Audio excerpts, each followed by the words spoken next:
ভিডিওটা অফ হচ্ছে না। আমি কালকে 4টের সময় এটা বলেছি। আমি তো আর আগে বলেছে সব রেডি আছে। ঠিক আছে। 4টের সময় যাবে অফিসে? তুমি আমাকে করে দাও, তো খুলতে পেরেছে। আমি তো পারলাম না। স্যার অবধি চলে এসেছে, আমি কি করব? কোন সেকশন কে কে করেছেন? ভিসি স্যার কোথায়? হয়েছে। ভিসি জয়েন করে, এই তো ভিসিএস জয়েন, রাইট। হ্যাঁ, আমি তো সো তুমি এখানটা চলে এসে আমার এখানে বসে করে দাও। So we welcome our Honorable Vice Chancellor, Professor Manoj Kumar Sanyal, who has obliged us by joining this webinar, and he has very kindly consented to inaugurate this webinar.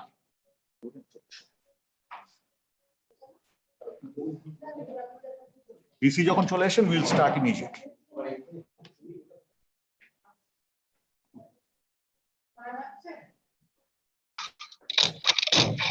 এইভাবে তো আমরা হবে না, ভুলে যাবে না।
A very good morning to all of you present here.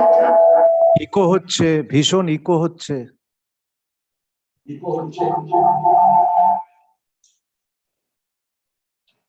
On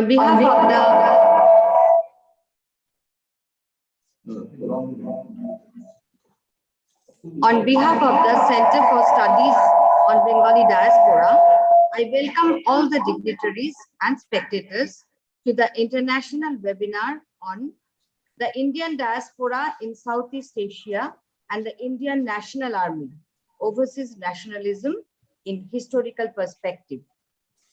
We are still passing through some sort of restrictions due to COVID pandemic, and therefore decided to arrange this program through online mode. And the sequence of events that we customarily follow in an offline mode, that is kindling light, felicitating our dignitaries, all are eliminated from our schedule, and we directly move on to the main event. We all know that I.N.A. was formed in 1942 by Raj Bihari Bose and revived by Netaji on October 21st, 1943. And during World War II, the I.N.A. was a wing in Southeast Asia and active in Singapore. Bose was a well-known figure amongst the Indian diasporic communities. To celebrate the 125th birth anniversary of Netaji, a campaign called Netaji 125 has been launched as part of Azadi Ka Amrit Mahotsav. Our today's webinar is also an attempt to thank those people who sacrificed their lives to liberate India.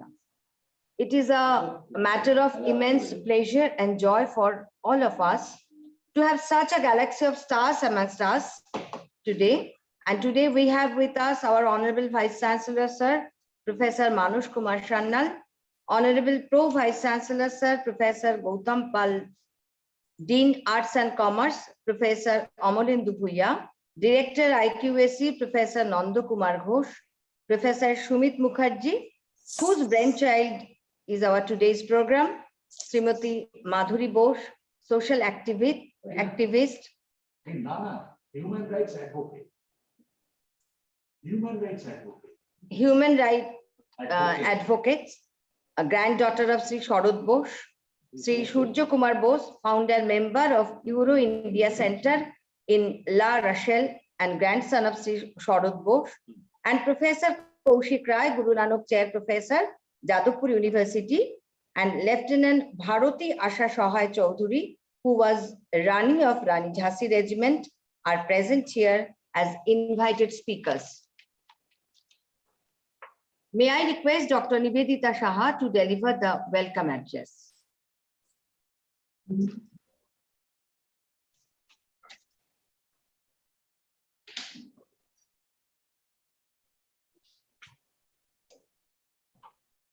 Thank you, Debolina.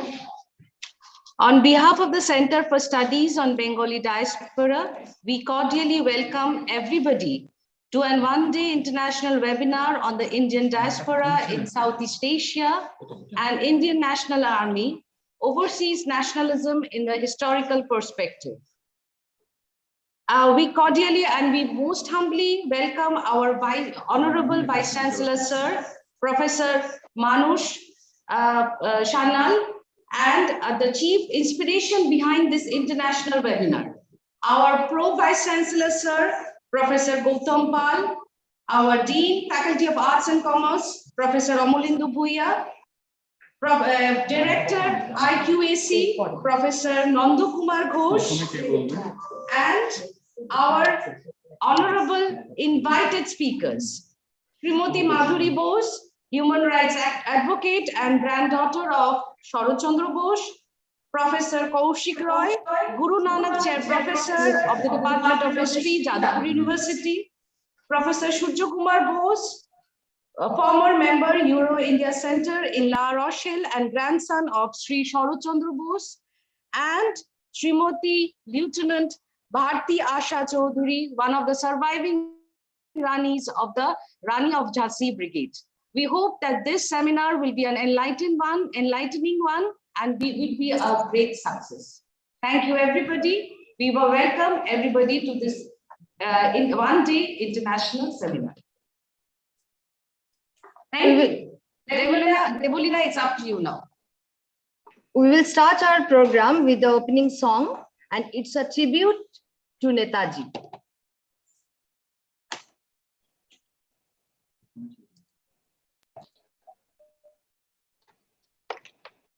Subhash ji वो जाने हिंद आ गए है नाज जिस पे हिंद को वो शान हिंद आ गए Subhash ji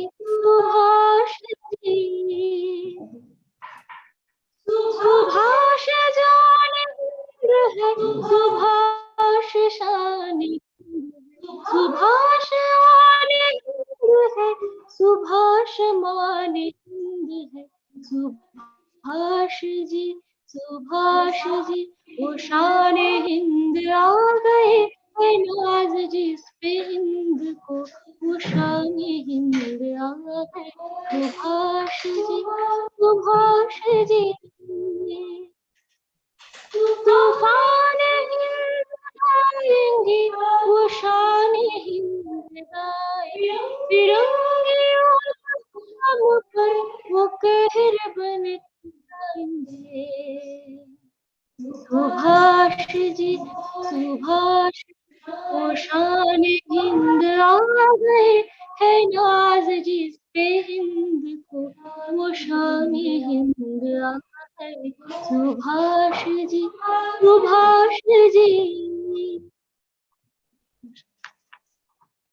Thank you, Devadita. I would like to request Professor Shumik Mukherjee for giving an overview on the topic of the webinar. Thank you, Debolina, and respected Honorable Vice Chancellor, sir, and the distinguished dignitaries and the members of the organizing committee, ladies and gentlemen. It is a matter of great pride for me that this webinar is at last able to see the light of the day, thanks to the indefatigable labors of all the members of the organizing committee, to whom I am eternally beholden, and above all, the patronage of our Honorable Vice Chancellor. Now, when I contemplated the idea of organizing a webinar on this theme, what really was in my mind was to fill up a certain literature gap which has hitherto existed in Netaji's studies. So there has been a plethora of literature, an enormous proliferation of literature on the I.N.A. phase, which is the most spectacular phase in the life of this dauntless patriot. After his Mahanishkaman from India, he escaped to Germany, where he took charge of the Indian nation.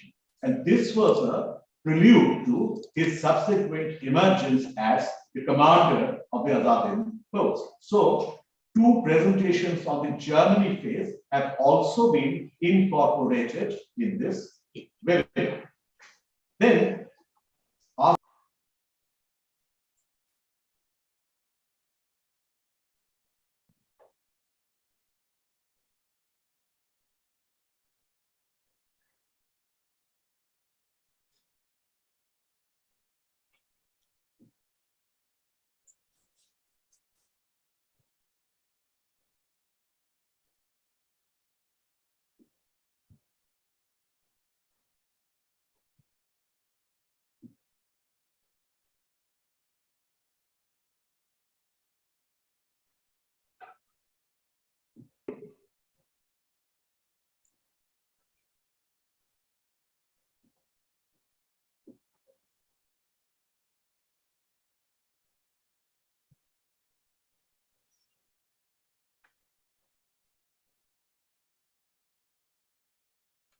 Professor Mukherjee, audio is not clear. Professor Mukherjee, audio is not clear.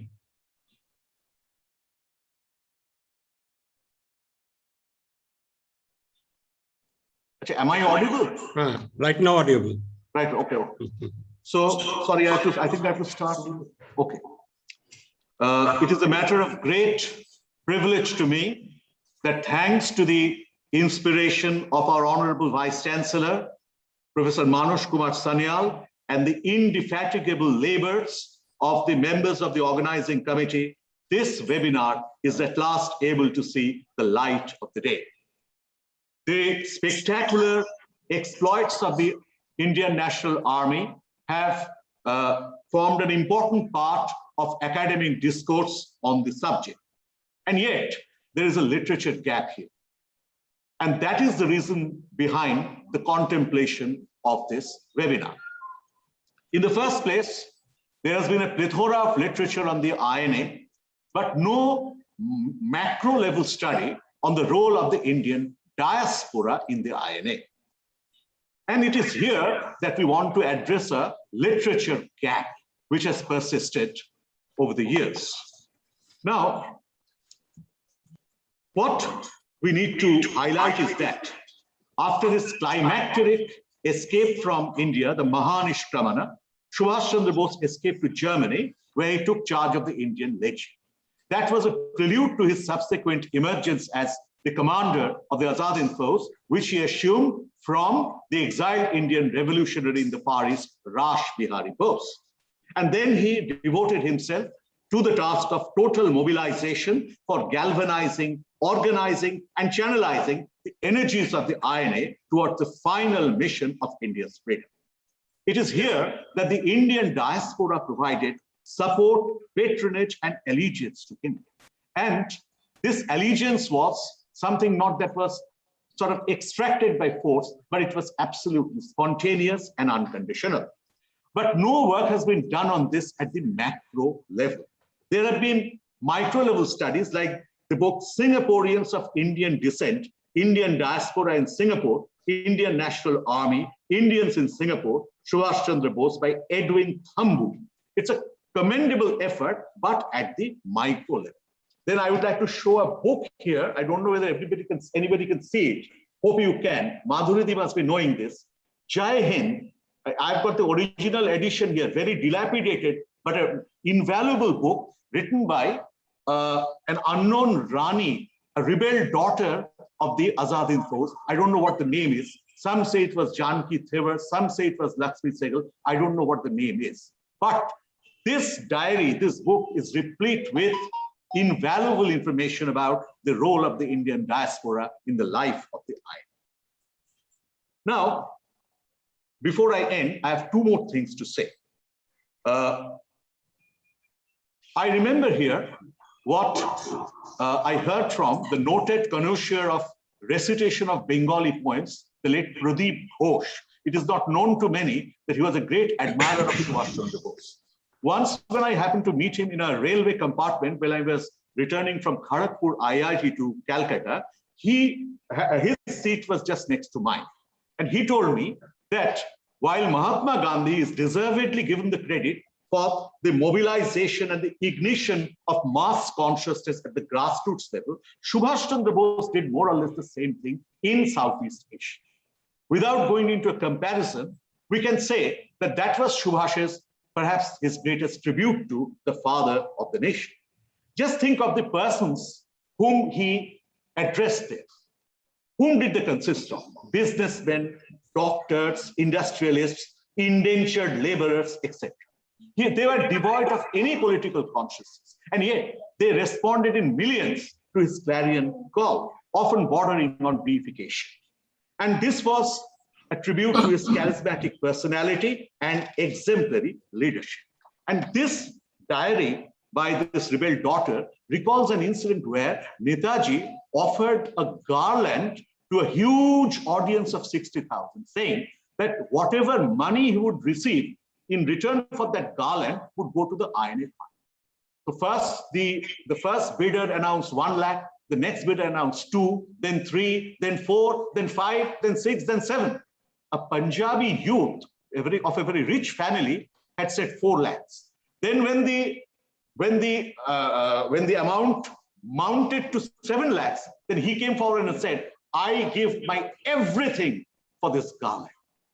And then Subhash Chandra Bose said that the garland is yours. He said, today I am free from all worldly concerns, all worldly temptations. So here we find the ignition of consciousness at the psychic level. It was a psychic revolution. Perhaps that is why when the total mobilization reached its culmination, it was like what Tagore had said. I translated this few lines. Oh, it is such a day indeed when million hearts are free from debt and fearless to advance and lead. Life and death are slaves at their feet, and to anxiety the mind pays no heed. এসেছে সে একদিন লক্ষ পরাণে শঙ্কা না জানে নারাকে কাহারও ঋণ জীবন ও মৃত্যু পায়েরও বৃত্ত চিত্ত ভাবনাহীন. Then Peter Ward Fay, in his book, The Forgotten Army, says that the I.N.A. and Netaji were equally necessary to each other. And then it is often fashionable to say that Netaji was the first Prime Minister of India. Now, without going into this debate and maintaining an objective focus, we can say that the provisional Azadin government was perhaps the first government to be run by the Indian diaspora community. I think that would be the most objective way of putting it. And the Indian diaspora shared with Netaji a tie of the strongest ring. And today, as we pay tribute to Netaji on his 125th anniversary, let us remember not only those of the diaspora, representatives of the diaspora, not only those who have found their place in history for their contributions to the I.N.A, but also those whose story has remained untold, who have gone unnoticed, and yet they too contributed, they too staked their everything for Netaji. And that is why I think we can say this much, what Tagore has said, that history remembers everyone. It does not consign anyone to oblivion. Speak, oh, speak out, thou eternal past. Thou hast lost no words, but pick them up all at last. In the pages of life, thou hast been writing in letters invisible, the saga of our ancestors, which in your marrow does mingle. Those who are buried in past that is hoary are always present in your memory. Thou art the bearer of forgotten tales in the trance of benumbed silence. O thou silent sage, give expression to all that we know with thy rich prescience. কথা কও, অনাদি অতীত কোনো কথা কবু হারাওনি তুমি, সব তুমি তুলে লও। তুমি জীবনের পাতায় পাতায় অদৃশ্য লিপি দিয়া পিতামহদের কাহিনী লিখিছ মজ্জায় মিশাইয়া। যাহাদের কথা ভুলেছে সবাই, তুমি তাহাদের কিছু ভুলো নাই। বিস্তৃত যত নীরব কাহিনী স্তম্ভিত হয়ে বও, ভাষা দাও দ্বারে হে মিনতি, কথা কও। Thank you, Professor Shumit Mukherjee. We are speechless after hearing his speech. Now, I would like to request our Honorable Vice Chancellor, sir, to deliver his inaugural address. Good morning, Professor Shumit Mukherjee, Director of Center for Studies on Bengali Diaspora of our university, Professor Nanda Kumar Ghosh, Director, IQAC, Professor Amalendu Bhuiya, Dean Faculty of Arts and Commerce, Srimati Madhuri Bose, Human Rights Advocate, and granddaughter of Sri Sharat Chandra Bose,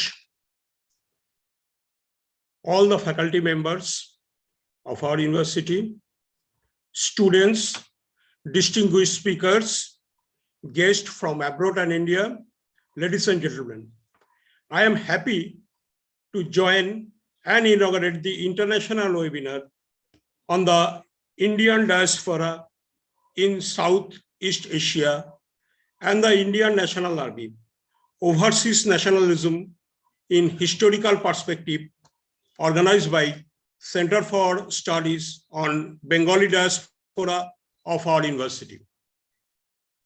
I convey my greetings to all who have joined this online international webinar. We know that the diaspora of any country provides a human dimension to the links between two countries.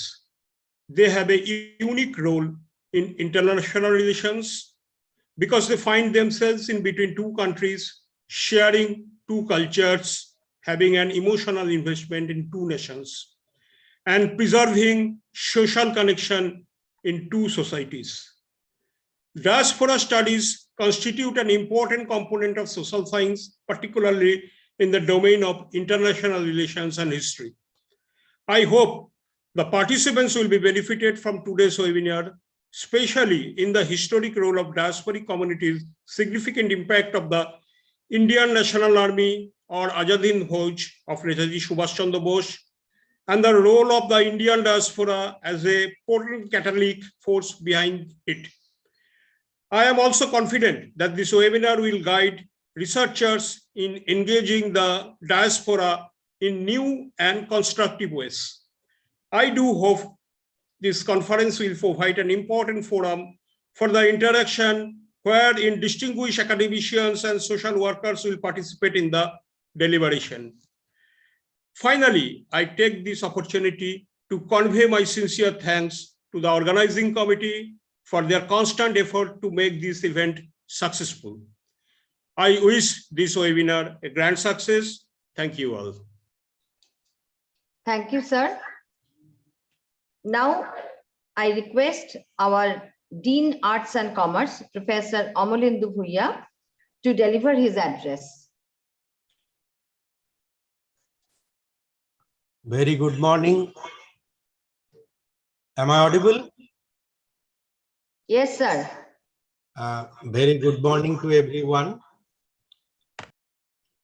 Respected Honorable Vice Chancellor, Professor Manoj Kumar Sanyal,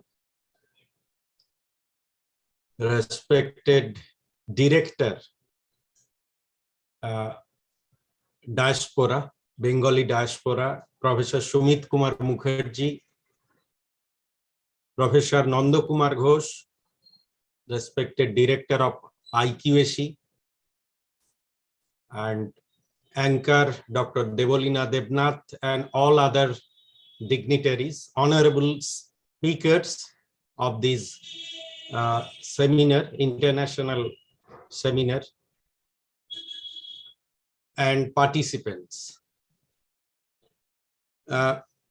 Basically, I'd like to talk about the role of Netaji's as a social reformer. Netaji Subhash Chandra Bose's efforts at social reforms in a full-fledged manner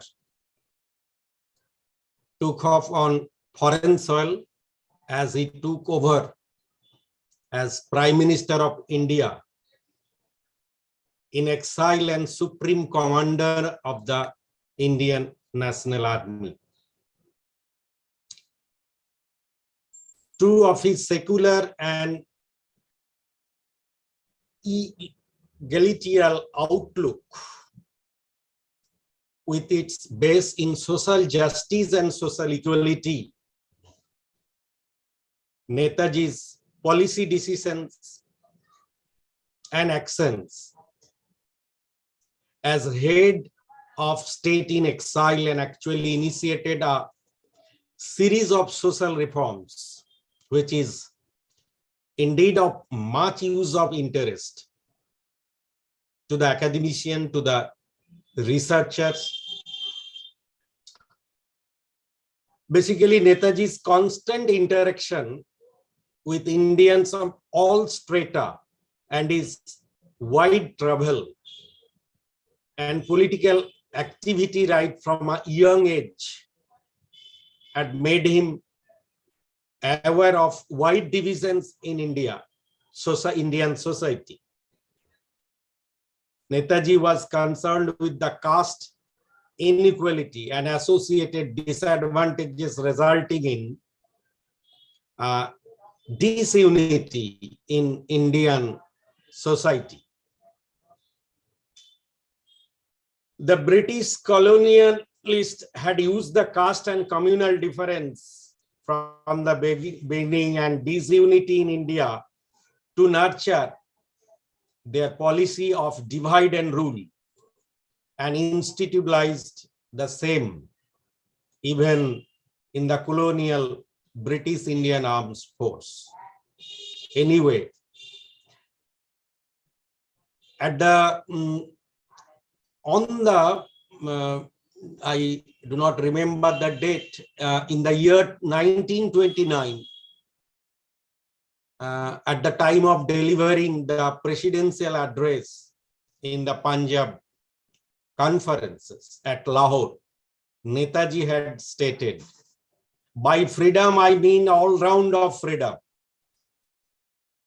His freedom implies not only emancipation from political bondage, but also equal distribution of wealth, the abolition of caste barriers and social inequalities, and destruction of communalism and religious intolerance.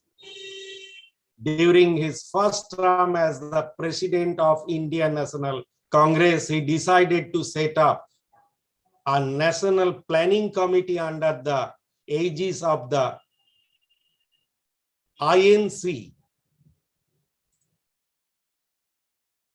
with Pandit Jawaharlal Nehru as its chairman, with the definite aim of transforming an impoverished India into an economically and industrial advanced nation. Anyway, Netaji Subhash Bose had an inherent faith in Nari Shakti, women power. He favored women's empowerment and breaking the social bondage of women, a ban of Indian women for centuries. A serious academic interest and study of Netaji Subhash Chandra Bose's contribution to various academic fields will no doubt be a fitting tribute to the self-sacrificing, selfless revolutionary nationalist reformer. Thanks to the organizer, thanks to Professor Sumit Kumar Mukherjee for inviting me. Thank you very much. Very good morning again to all of the participants and honorable speakers, our honorable Vice Chancellor. Thank you very much. Thank you, sir. Now I request the Director IQSA, Professor Nanda Kumar Ghosh, to have his say. Thank you, Devlina. Very good morning to all the members present here. Honorable Vice Chancellor, Professor Manoj Kumar Sannal, Honorable Pro Vice Chancellor, Dean Faculty of Arts and Commerce, and respected invited speakers, Srimati Madhuri Bose, human rights advocate and granddaughter of Sri Sharat Chandra Bose, Professor Kaushik Roy, Guru Nanak Chair Professor of Jadavpur University, Professor Surjo Kumar Bose, founder member of Euro India Center and grandson of Sri Sharat Chandra Bose, Srimati Bharati Asha Sahai Chaudhary, Rani of Jhansi Regiment, Indian National Army, and Professor Sumit Mukherjee, Director of the Center for Studies of Bengali Diaspora, and other members and participants in this international webinar on the Indian diaspora in Southeast Asia and the Indian National Army, overseas nationalism in historical perspective. And the webinar is organized by the Center for Studies of Bengali Diaspora. Actually, we have a passion and emotion for Netaji Subhash Chandra Bose. He is our national hero. It is a heroic part of world history that Indian diaspora in South Asia, particularly in Japan and Singapore, fought against the British ruler in India for the independence of their motherland under the leadership, under the direction of Netaji Subhash Chandra Bose. My heartfelt respect and salute for them. We have many things to learn today, some of which may be uncovered till now. Netaji's mission, we can learn this from the dignitaries and the speakers. I am very happy to be here. I am proud to be here. I congratulate Professor Mukherjee and his team members for this auspicious moment. I express my sincere thanks to all invited speakers. All are waiting to hear the respected speakers. And so I wish a grand success of this webinar. Namaskar. Thank you, Professor Ghosh. This is the end of our inaugural session. Now we move on to the technical session, and this session will be chaired by Professor Shumit Mukherjee, who is the director in charge of the Center for Studies on Bengali Diaspora. In this session, we will be enlightened by the illuminating speech of our invited speakers, and it will add an aura of the program. Now it's over to Dr. Anindya Bandyopadhyay to introduce the speakers. Thank you very much, Debolina Di. Now I wish to take this opportunity to introduce Mrs. Madhuri Bose to you. Mrs. Madhuri Bose was born and brought up in Kolkata, the daughter and second child of Amionath and Jyotsna Bose, granddaughter of Sharat Chandra Bose and grandniece of his younger brother Subhash Chandra Bose. Reminiscences from her father Amionath of the immense contribution of the iconic Bose brothers to the Indian freedom struggle were the stuff of her childhood and genesis of her book. After graduate and postgraduate studies in the University of Calcutta and Jadavpur University, Mrs. Madhuri Bose overtook postgraduate research at the Graduate Institute of International Studies in Geneva, Switzerland. She pursued her professional career as a human rights advocate for over more than 3 decades with the International Labour Organization, Geneva, the United Nations Development Programme, East Africa, and the Commonwealth Secretariat in London. In her professional capacity, Mrs. Madhuri Bose was written exclusively on human rights issues and has traveled widely in Africa, Asia, and Europe. Over to you, Madam. Thank you. I cannot see Lieutenant Asha Shah. Has she joined us with her son, Sanjay? It'll be important. I think we are 20 minutes early, and possibly they will only join us at 11.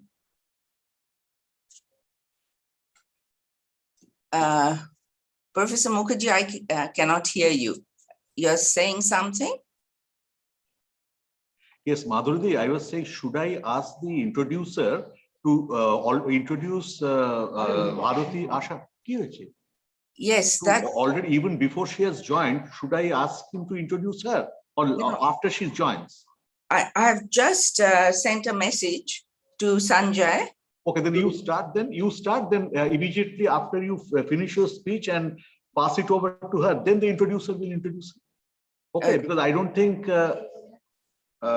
should the introduction be done beforehand, before she joins? No, that wouldn't be quite fair. But I have sent a message. Okay, it's all right. Okay, then let us wait a little bit. Yes. Let us wait a few minutes. Okay. Okay. Can we have another song, perhaps? Debolina, উনি বলছেন গান কি আরেকটা prepared আছে? তা কোনো দেশাত্মবোধক গান গাইতে পারবে? উনি চাই। Yes, Madhuri, since you have asked for it, yeah. Thank you so much. Okay. So that means you enjoyed the first one. Very much.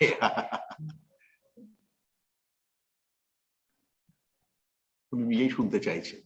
একটা দেশাত্মবোধক একটা গান করে দাও। এই গানটা খুব রেলিভেন্ট ছিল। হ্যাঁ। আপনি কি মিউট করুন?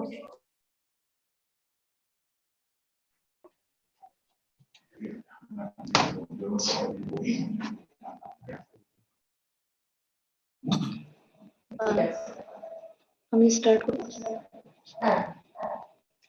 ও আমার দেশের মাটি তোমার পরে একাই মাথা। ও আমার দেশের মাটি তোমার পরে ঠেকাই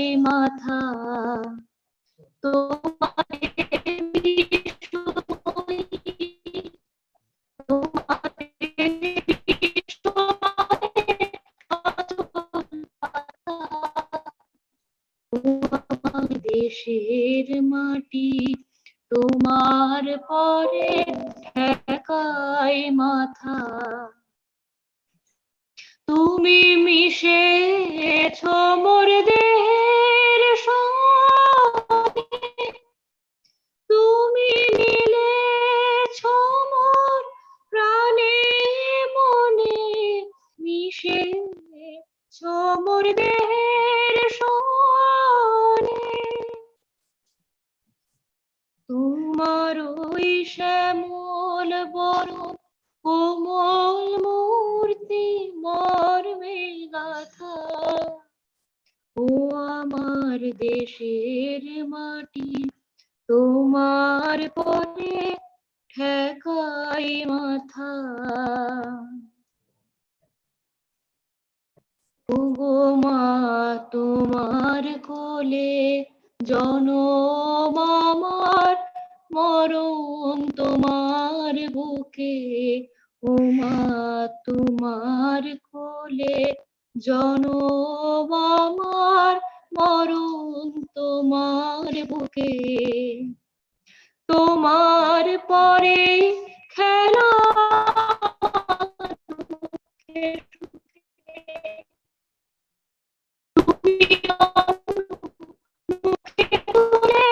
দিলে, তুমি শীতল জলে জুড়াইলে, অন্ন মুখে তুলে দিলে। তুমি যে সকল সহা সকল বহা মাতার মাতা, ও আমার দেশের মাটি তোমার পরে ঠেকাই মাথা। উমা অনেক তোমার খেয়েছি গো, অনেক নিয়েছি মা, উমা অনেক তোমার খেয়েছি গো, অনেক নিয়েছি মা। তবু জানি নে যে কি বা তোমার গেছি মা। Santa, join. আমার জনম গেল বৃথা কাজে, আমি কাটালু দিন ঘরের মাঝে, জনম গেল বৃথা কাজে। আমি কাটালু দিন ঘরের মাঝে, তুমি যে বৃথা আমায় শক্তি দিলে,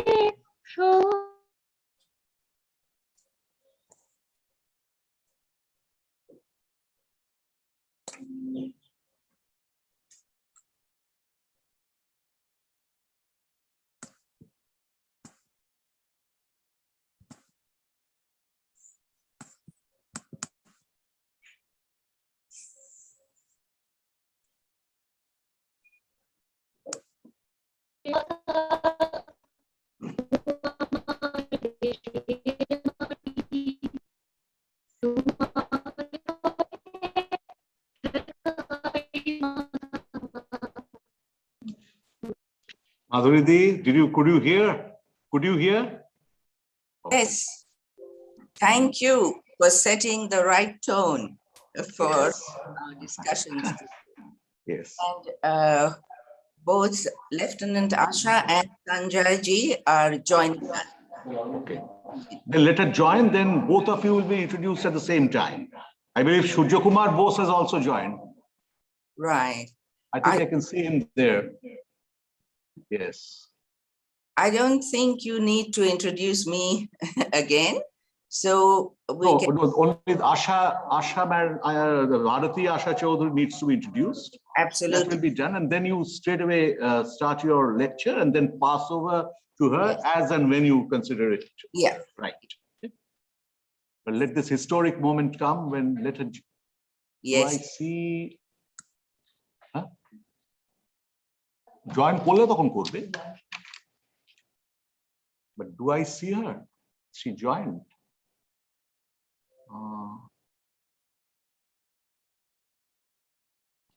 কয়েকজনকে দেখানো যাচ্ছে, সেটা এখানে দেখাচ্ছে না, কারণ সূর্য জয়েন করেছে, এখানে ছবিটা আসছে না। ঠিক আছে, জয়েন করলেই হলো।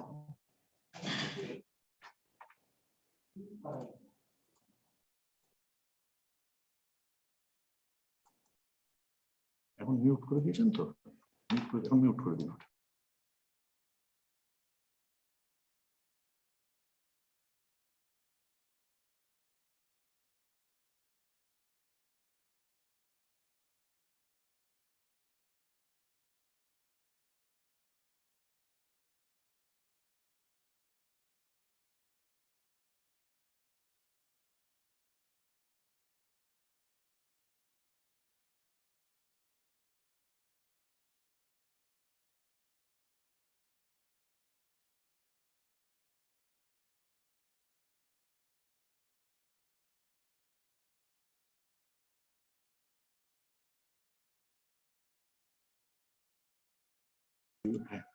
I think they've joined, Madhuridi. It looks like they've joined. So let this historic moment, let us all be witness to this historic moment where one of the few surviving Ranis of the Rani of Jhansi regiment is with us, and Anindo Bandyopadhyay will be introducing Lieutenant Bharati Asha Sahai Chaudhary. Sanjay. And so, yes, the chief of the old block. Yes. Yes. You will excuse me, I'm sorry, but you'll have to wait a little while because I thought we were at 11 o'clock. It's still 10 minutes to go. But anyway, she's coming immediately. Give her 5 minutes. Okay, sure. But you can go ahead and introduce and all that so that. Anindo, you can introduce. Thank you very much, sir. Lieutenant Asha Sahai Bharati Chaudhary, a 19-year-old young lady, was born on February 2, 1928 in Kobe, Japan, to a prominent Indian family. Her name was Asha Sahai before she married, and she changed it to Bharati Chaudhary. Her father, Anand Mohan Sahai from Bihar, was secretary to Dr. Rajendra Prasad before he went to Japan. Fired by the zeal to contribute to the freedom movement, he started working with Gandhiji. When all the top leaders were arrested by the British in India, the others were left with no work and no hope. So her father went back to pursue his medical studies. He wanted to go to US, but he didn't get the visa. However, he procured a Japanese visa. Slowly, her father worked to facilitate talks between India and Japanese leaders that the fight for independence has to be fought together. In 1941, her father sent her mother to Kolkata to meet Netaji Subhash Chandra Bose and ask him to come to Japan and lead them. Rashbihari Bose was also there, but he knew that he was too old by then. He was not a mass leader, but a revolutionary. Mrs. Bharati Chaudhary had been 16 at the time. She recalls everything that happened with Netaji arrived in Tokyo in 1943. We want to enrich ourselves by hearing all the historical events from her. Her son, public affairs and communication professional Sanjay Chaudhary, is here to assist her mother in this program. He is particularly interested in India's freedom movement in the 20th century, as well as in India and Far and Southeast Asia also. He has published the autobiography of his grandfather, Anand Mohan Sahai. Since 1923, Sahai has been an associate of Rashbihari Bose in Japan, and he later served as Secretary General of the Azad Hind government and as a political advisor to Netaji. Over to you, Mr. Sanjay Chaudhary, sir. Can I, while my mother is coming, to give a little background, you see, 1928, when my grandfather wanted to go abroad, and many of the leaders told him, why don't you go and finish your medical studies in the US? He, of course, was all ready to go and join the Gadar movement, Hardayal's Gadar movement. He knew that this was brewing there and he could continue the fight for independence out there. But of course, the British, he already had a bad record with the British government in India. So they advised the US people not to give him any visa. So he couldn't go, so he went to Japan. On going there, of course, he got in touch with Rajbihari Bose, and Rajbihari Bose told him that, look, the Anglo-Japanese treaty was still in place. So it could be they will keep watching you and they will complain to, and they may even get you deported. And he was, of course, Rajbihari Bose was able to escape that. There was a huge pressure to deport him. But the Hikari Kikan and others in the Black Dragon Society, they all got together. And they said the best way out is you become a naturalized citizen. And so he got married to his landlord's daughter, and which then made his position very stable in Japan. But he advised my grandfather that, look, don't work in Tokyo. Everyone, all eyes will be here. Why don't you organize the Indians and the traders and the businessmen in Kobe? And Kobe was a very big business center. A lot of Indians. So he went there, organized these people, started organizing them.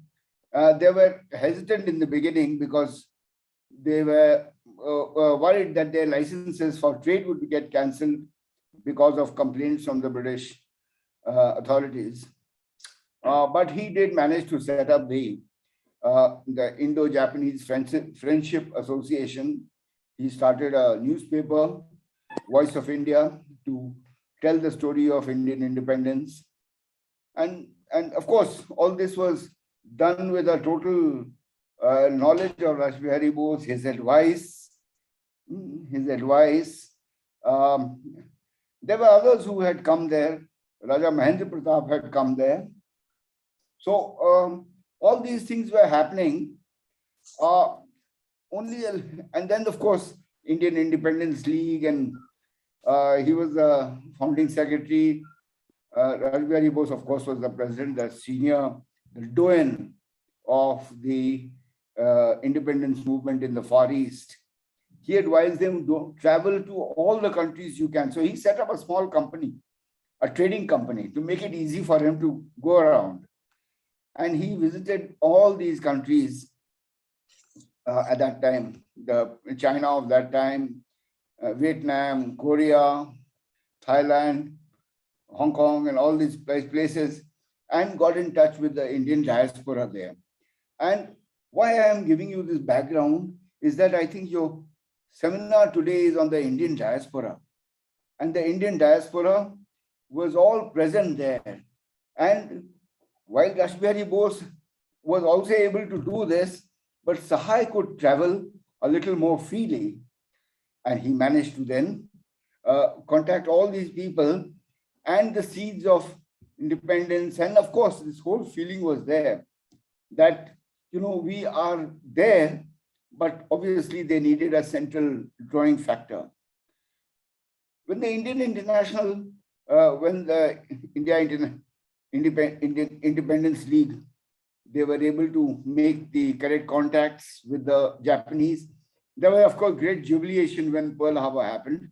And you must have seen some of the pictures of the India Independence League with Rajbihari Bose, Sahai, Devnath, Das, and others sitting there and with a newspaper saying war.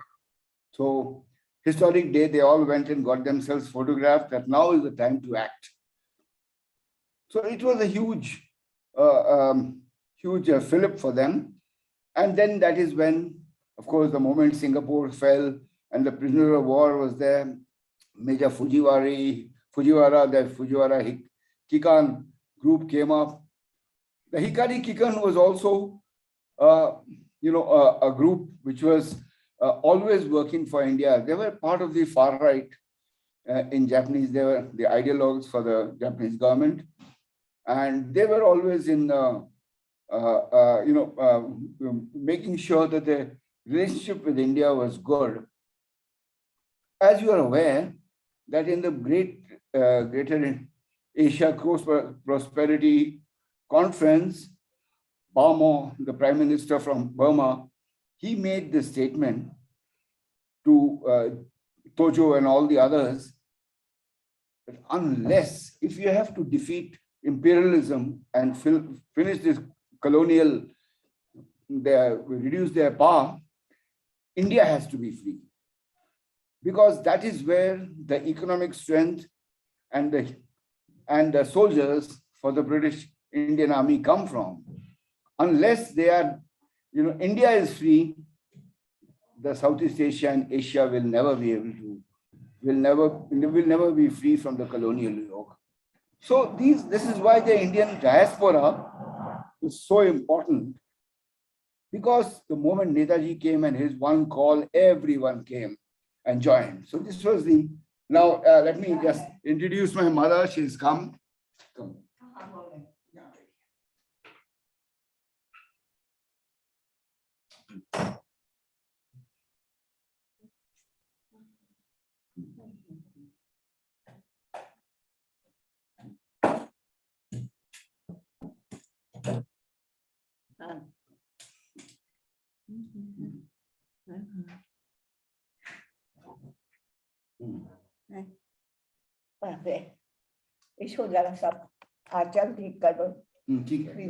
Okay. So we are the proud witness to a truly historic moment where one of the handful of the surviving Ranis of the Rani of Jhansi regiment, Lieutenant Bharati Asha Sahai Chaudhary, has joined us. Immediately after the completion of the presentation by Mrs. Madhuri Bose, there will be a conversation with this epitome of a history, epitome of history, the history that was the Rani of Jhansi regiment. And that conversation will be conducted by Mrs. Madhuri Bose. After her own presentation is over, we all extend our heartfelt thanks, our heartfelt greetings to the Rani, and thank her from the core of our heart for obliging us by consenting to share her thoughts, her recollections, her reminiscences with us. And I really considered myself beholden to Madhuri, because it was she who suggested the idea of inviting this Rani of Jhansi regiment apostle to our webinar. And nobody, I think, was ever more grateful to Madhuri than me. So with these few words, I now ask Mrs. Madhuri Bose to kindly take over and conduct this conversation after sharing with her her own thoughts on the subject of her presentation today, that is the rights of women and the Rani of Jhansi regiment of Netaji Subhash Chandra Bose. Over to you, Srimati Mrs. Madhuri Bose. Thank you. Thank you, Professor Mukherjee. You can hear me? I think I'm unmuted. Yes, you can please proceed. You're perfectly audible. Thank you. Jai Hind, Lieutenant Sahai, Asha Sahai, and Jai Hind to everyone. Our Vice Chancellor, Professor Manush Kumar Sannal, distinguished faculty members of the University of Kalyani, and today's eminent speakers. It is indeed a privilege and honor for me to talk to you about Subhash Chandra Bose as a champion of women's rights, especially in the presence of one of Netaji's Ranis, Lieutenant Bharati Asha Sahai Chaudhary. Lieutenant Asha herself represents the idealism, the indomitable spirit, and the enormous strength that Netaji inspired in the young women who joined the Rani of Jhansi regiment to fight for Indian freedom almost 8 decades ago. So today you will hear from Rani Asha herself how she, as a very young woman, came to join the Rani of Jhansi regiment. Why did she want to join Netaji's Rani of Jhansi regiment to fight as a combat soldier for India's freedom? When in 1943, as a 15-year-old, she first met Netaji in Tokyo, she had never set foot in India. She was born in Kobe, in Japan, and that's where she lived, and that's where she had her education. So what was her image of India? What were her dreams? I'll come to that when I engage in a conversation with Lieutenant Asha, who I call at her own command, Asha Pishi. So before I begin, I would like to take you back to the man who believed that women must play an active role in society outside the home and should enjoy equal rights with men. Netaji firmly believed that a society cannot advance, India cannot progress if half of society, that is the women, are held back and deprived of education and equal opportunities in all spheres of life.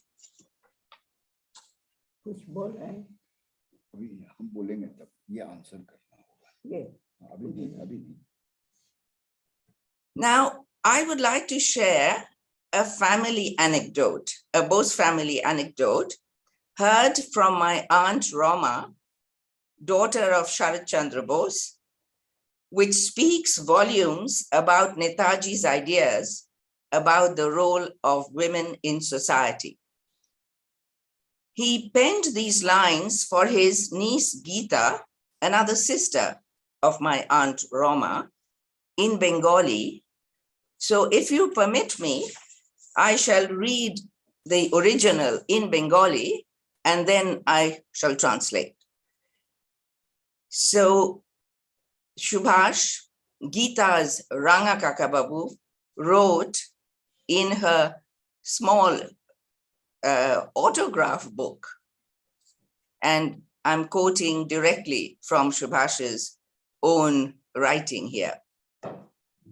নারীর জীবনের মূল্য পুরুষের জীবনের অপেক্ষায় কোনো অংশে কম নয় এবং নারী জীবনের উদ্দেশ্য কেবল রন্ধন ও সন্তান উৎপাদন নয় নারীও একটা আদর্শকে আশ্রয় করে নিজের জীবন সার্থক করে তুলতে পারে তা যদি করতে পারো তাহলেই আমি সুখী হব এবং তোমার মনুষ্য দেহ লাভ সার্থক হবে I guess most of the audience know Bengali, know and understand Bengali. Do I need to translate? It's just written in such a beautiful and moving language. I would not like to spoil it by summarizing it in English. I can see Professor Mukherjee nodding his head, so I shall then go on. Now, coming to the family where Subhash Chandra Bose was born and grew up. He was born into a family which was enlightened. And from an early age, he learned to respect persons, irrespective of class, religion, and gender. His father, Janakinath, a successful lawyer of Cuttack in Orissa, was a man known for his qualities of head and heart. Now, about Mother Prabhavati, I would again like to quote Subhash's own words. He wrote in his unfinished autobiography, and I quote, "No doubt she ruled the roost, and where family affairs were concerned, hers was usually the last word. She had a strong will, and when one added to that a keen sense of reality and sound common sense, it is easy to understand how she, that is Prabhavati, Subhash's mother, could dominate the domestic scene." Now later, through his political life, Subhash was to meet women with strong personalities and who displayed sterling qualities such as fearlessness and total commitment, qualities he himself had in abundance and qualities which he admired. He wrote in a jail diary in 1924, and I quote, "Fearlessness in thought and action is to me the supreme virtue in life." Now, to go on with Netaji's views on the role of women in society. It took shape early in his own political career. He witnessed how the wife Bashanti Devi and sister Urmila Devi of his political guru Deshabandhu Chittaranjan Das joined in the demonstrations for the use of khadi instead of British mill-made cloth, for which the two ladies were arrested promptly, though released again as promptly because of the huge public protest. We also know that after the sudden and tragic death, very untimely death of C.R. Das in 1925, Subhash tried to persuade his widow, Bashanti Devi, to take over the mantle. I think he firmly believed that Bashanti Devi would be able to give the leadership to the national movement at that time. Now, through the 1920s, soon after Subhash entered the national movement, a number of educated young women joined the national struggle, claiming women's right to active participation in the national struggle, including in more radical and revolutionary groups. So for these radical women, Bose was an inspiration and a great proponent of women's equality and fundamental rights. Now, I would like to share with you what Netaji declared in his presidential address at the Maharashtra Provincial Conference in Pune in 1928. In these few words, you will be able to understand how deeply committed he was to women's rights and also his vision of the role women should play in society. He said, You cannot free one half of your soul and keep the other half in bondage. You cannot introduce a light into a room and expect at the same time that some portion of it will remain dark. You cannot establish political democracy and endeavor at the same time to resist the democratization of the society. If we want to make India really great, we must build up a political democracy on the pedestal of a democratic society. He further reiterated, just as privileges based on birth, caste, or creed should go, and equal opportunities should be thrown open to all, irrespective of caste, creed, or religion.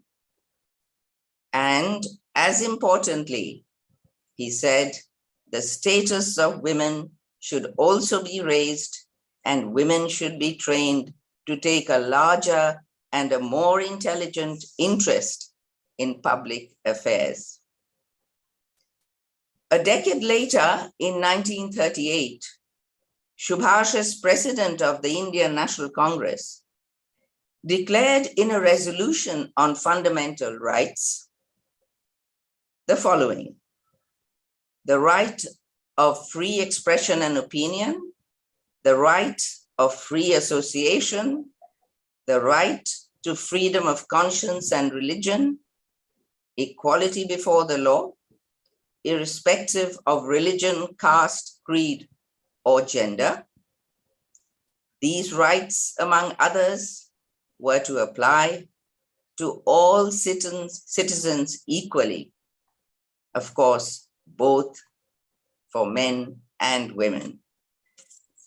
So here, in a nutshell, you find Subhash Bose's vision of the role of women in India, in free India, and also his commitment to equal rights to both men and women.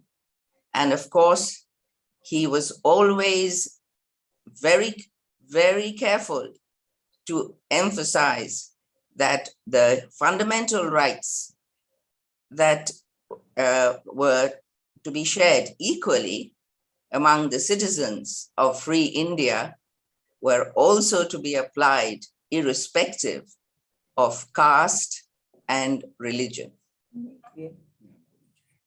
Now, I hope I have been able to tell you in summary the essence of Subhash's idea about the role of women and their status in the future society of India.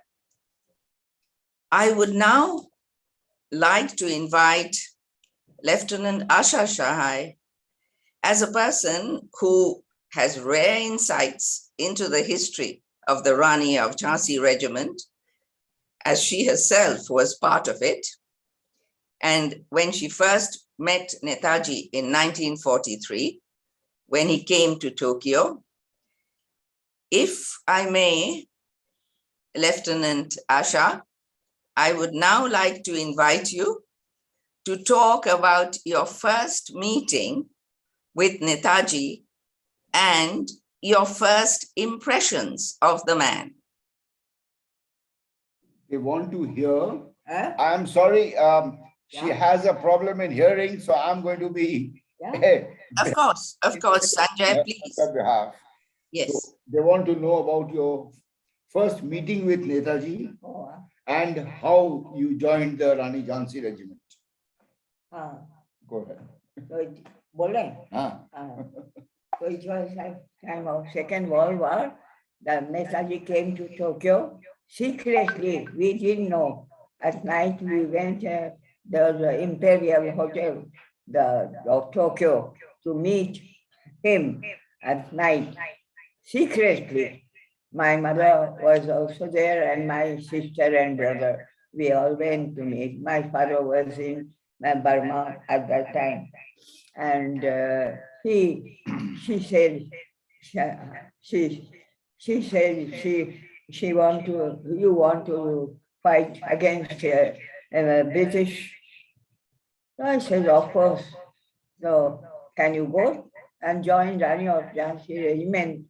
I said, of course, I want to go just now. So he said, now before I go, I'll go first and then I'll call you. This was the first. Can you fight the Britishers? Can you fight the enemy? I said, of course I can fight. So this was the first meeting with. What did he say when you tried to touch his feet? क्या? आप जब पैर छूने गई तो क्या बोले? नेताजी का पैर ना. What happened? Who asked you? Netaji came to Japan and was in Imperial Hotel, and we all went to it. And as soon as it was Indian culture, so my mother told me to touch his feet. So Ma was scolded by Netaji. They said, what have you taught your daughter? Nobody should touch anybody's feet now. We should not bow. We have to fight the English and make them go away from India. So don't tell, no, you just stand. He told me, Asha, you just stand up and say Jai Hind. I got up, I was straight. We had the habit of stand straight and say Jai Hind by saluting him. That was the beginning of meeting Netaji. Thank you. I would like to mention here that in a book called Stirring Times, Memoirs of Anand Mohan Sahai, which was published in 2009, this book includes excerpts from Asha's diary. And I would like to recommend strongly that all of you who are interested in the Rani of Jhansi, please acquire this book, because it is just fascinating reading from the beginning till the end. So tell me, Lieutenant Asha, how did your parents respond when, as a very young 15-year-old, you wanted to go and fight as a combat soldier?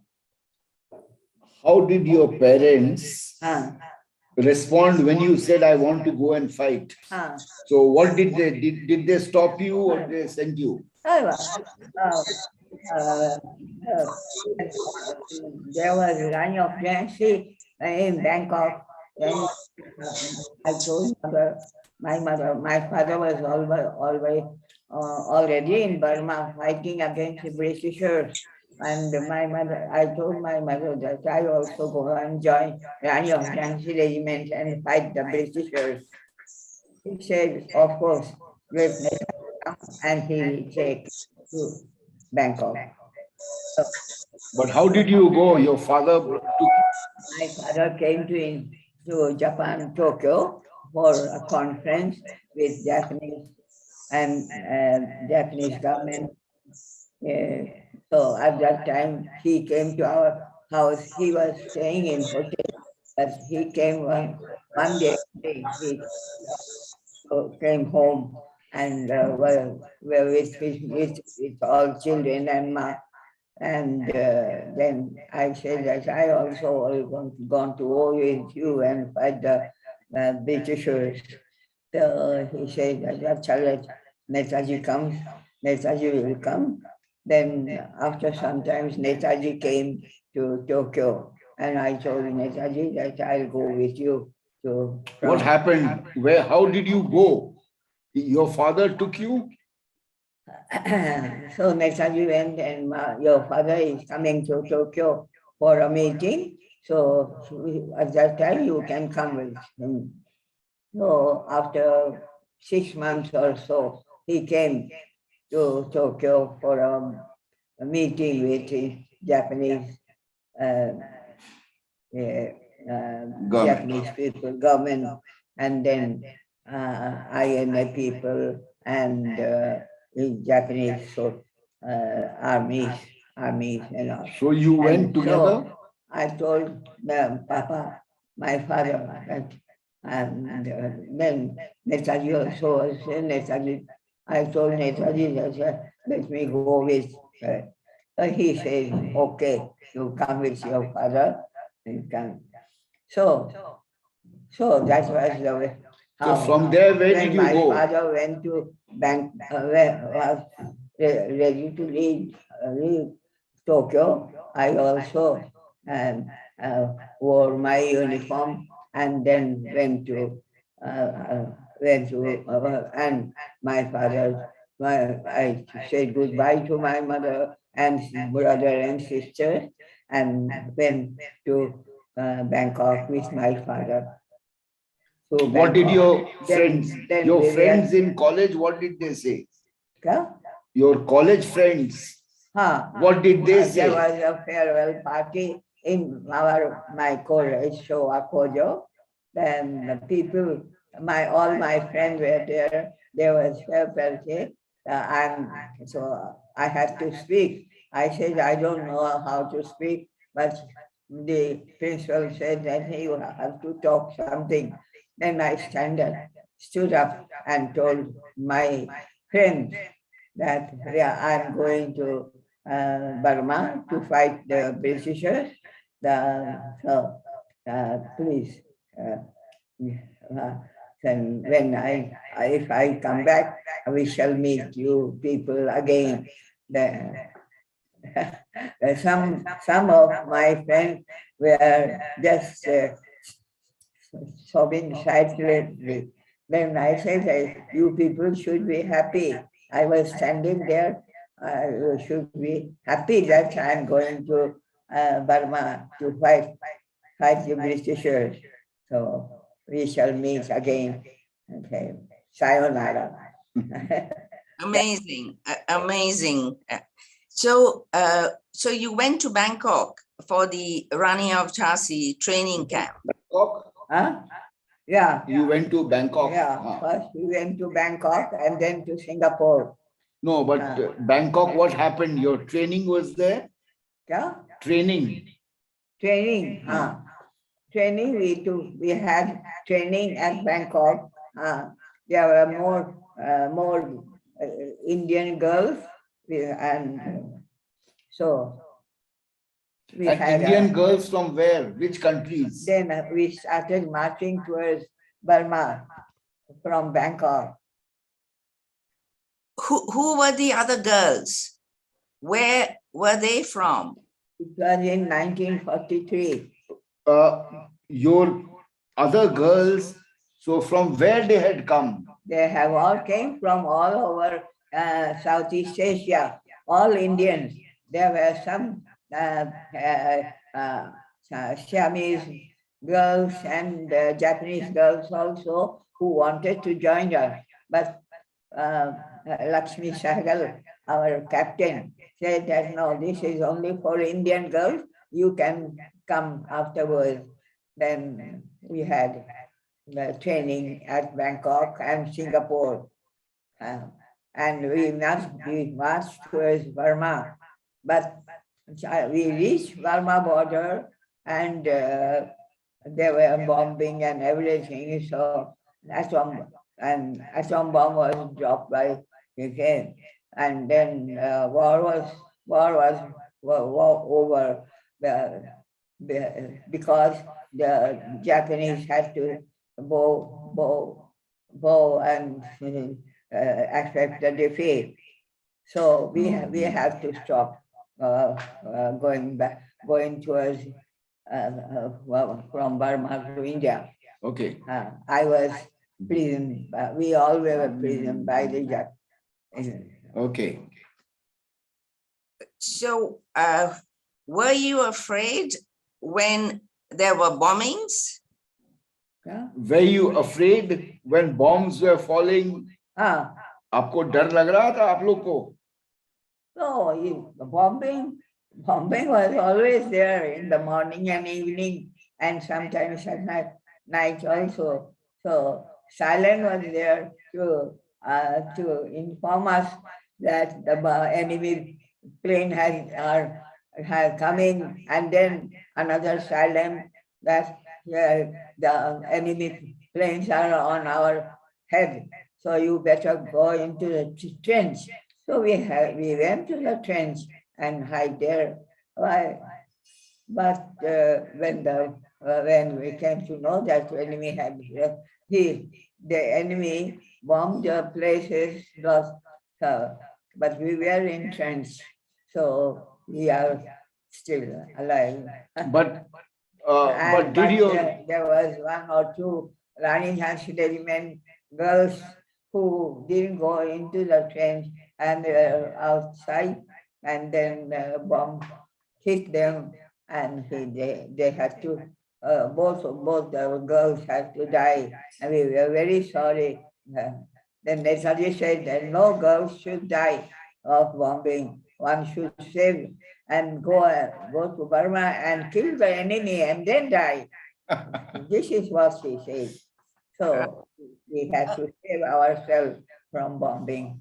We are not to die because of no cause. It is not. It is that we have to reach India, and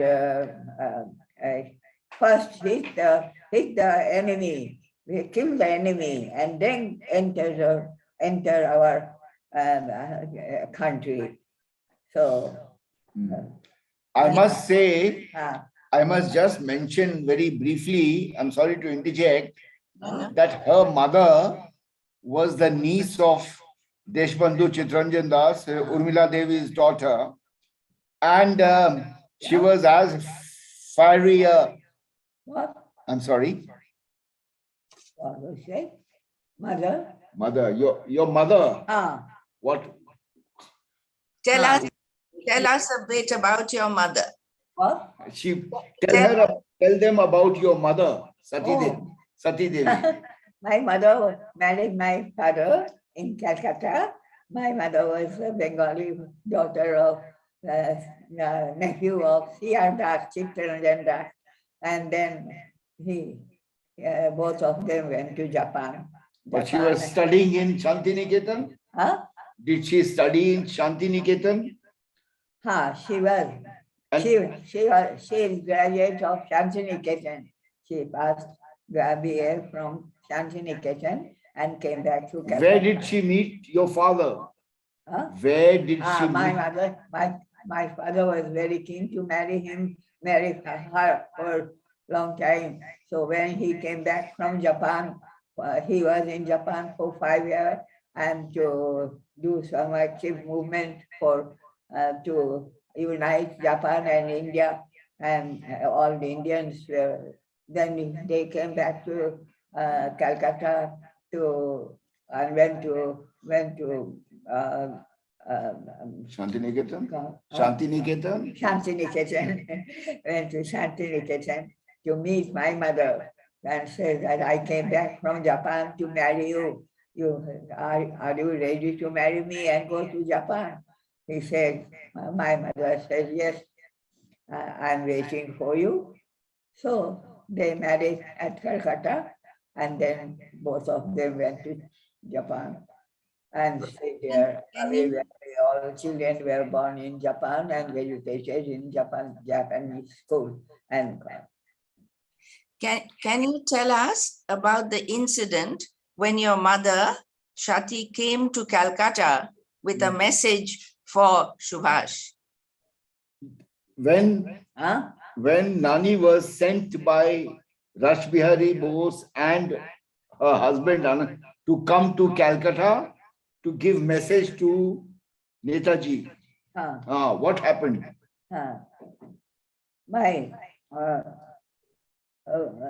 Japan, they were searching for a able person who can give the news to Japan.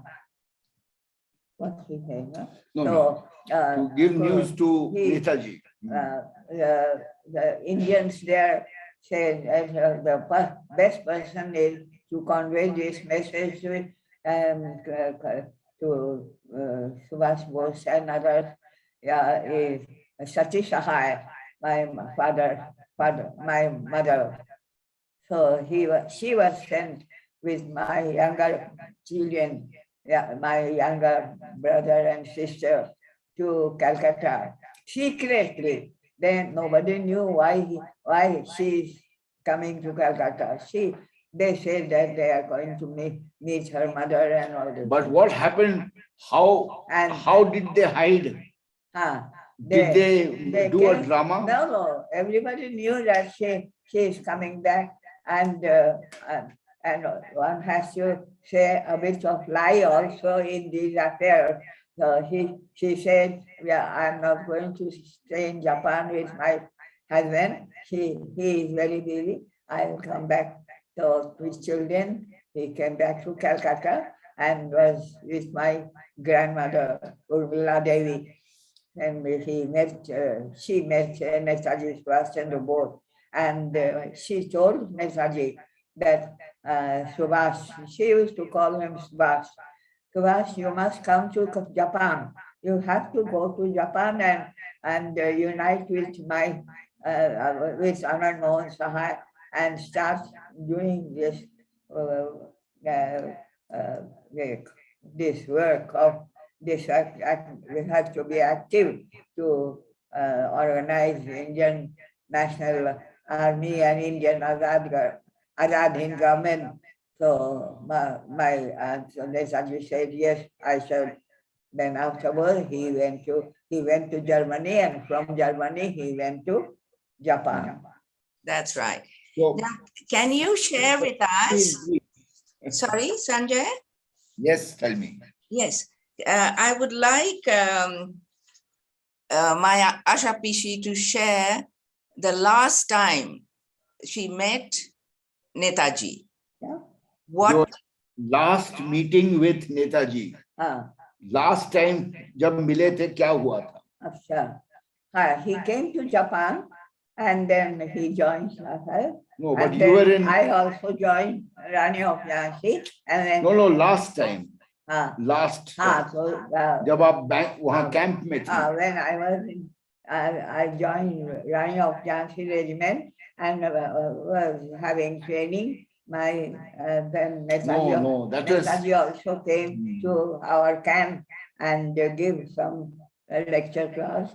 And then he said, "Can you fight the Britishers?" We said yes. That was the last. No, that was not the. जो आप camp में थे. Occupation Army camp. After the war. Netaji was already dead at that time. No. Yes. Oh, no, he came to meet you people, no? Bangkok में आके जाने के पहले he met you people, no? Yeah. Sanjay, may I help here and just read my own diary? May I? He also made. And I saw that he came by car with other officers to the Rani Jhansi camp. And I just ran down the hills and met Netaji and said, Jai Hind. He said, you are not afraid of now. In Bengali, he said, Boy korbe na to. I was very angry at that time. I just stood straight and said, "Ami bhoy kori na." In Bengali, I have no fear. So he was very happy. Yeah, you are Sati's daughter, no? Sati is my mother's name. So he knew Sati very well. So he said, okay, you go on. I'm going to Burma. You also come to Burma. This was Right. That's what I wanted you to share with us. And I think the last time you met Netaji was on 25th of July, 1945. Correct? Yes. Time, Huh? once later, he met them all Right. because when he was disbanding, when he had asked the Rani Jhansi girls to all go back to their homes, most of them were from the neighboring countries, so they went back. But since her father was in Hanoi at that time, or Netaji had given him a mission, and her uncle used to accompany Netaji because he was the director of intelligence and used to be with him. And her parents were, and her mother and family was in Japan. So she didn't have anywhere to go. So she then, he put her up with Pandit Raghunath Sharma, who was the president of the Indian International League, Indian Independence League of Bangkok. So she stayed with the family for almost 7-8 months. Of course, Pandit Raghunath Sharma also got arrested, and he was with Anand Mohan Saha in the Pearl Hill prison and all that. So that was a long story then. Right. I would like Lieutenant Asha to share her, if it's not too difficult. It's not very well known about the aftermath of the I.N.A. trials when they returned to India, and Lieutenant Asha came to Calcutta, and how they spread the message of Netaji. Yeah. When you and your father and uncle, you came back to India, Calcutta, after that, what happened? You went all over the place. What happened? Tell them. We were prison in Bangkok, but because of Nehruji, we were released from there, and then we came back. We all came back to India, and in Calcutta, I met my father and uncle. He was there. He also were released due to Nehruji. Nehruji said that if anybody, any one of you, if any you arrest No, but anybody, what happened when you came to India? India वापस आने के बाद क्या हुआ? Then we came to India and met. Netaji was no more at that time. He was killed, and then I met my father. He also was released, and all of us came to India. And Nehruji said, "What now? Now what do you want to do?" I said, "We shall go on fighting for independence in any time." So okay. This was, and then I went back home, and at that time, and the activities were not very strong because the war was over. So I continued my studies. Sanjay, I would just ask maybe two questions. One is, how did Lieutenant Asha hear of Netaji's death, and what was her reaction and her family's reaction? When you heard in the camp, camp mein, you heard of how Netaji died. Netaji's air crash. Where did you hear? Who told you? First, I didn't believe. It must be a lie. Something is wrong. Netaji cannot die. This is what I thought, and most of us thought like this. How can Netaji die? But afterwards, we have to believe that he was killed. He died in an accident. Yes. So we have to believe. And what happened? How did your mother and others? My father was in prison by Britishers, and all the other I.N.A. people, other than government people were in prison. What about your mother? My mother was in Tokyo with my younger brother and sister. And well. So what happened then? This Habibur Rahman came there? Habibur Rahman was in Tokyo, and he met, my mother met him, Habibur Rahman and others, and they were themselves arrested by the Britishers and went to prison. And my mother was at home with my younger brother and sisters. So what did they bring something? Huh? Did Habibur Rahman bring urn mein kuch laaye the? Urn mein, urn. He died afterwards. Habibur Rahman jab aaye वापस तो कुछ लाए थे वो? Did he get the urn with Netaji's? Nothing. Netaji's boot was there. So my Habibur Rahman gave that to my mother to keep this. What about his ashes? His ashes. Huh? Ashes. Ashes was no. They brought and took to. Ashes was in Tokyo, Renkoji. It was kept there, and they had both of all the Japanese people had this Renkoji mein Shraj hua Netaji ke liye, and all Indians assembled there and Shraj.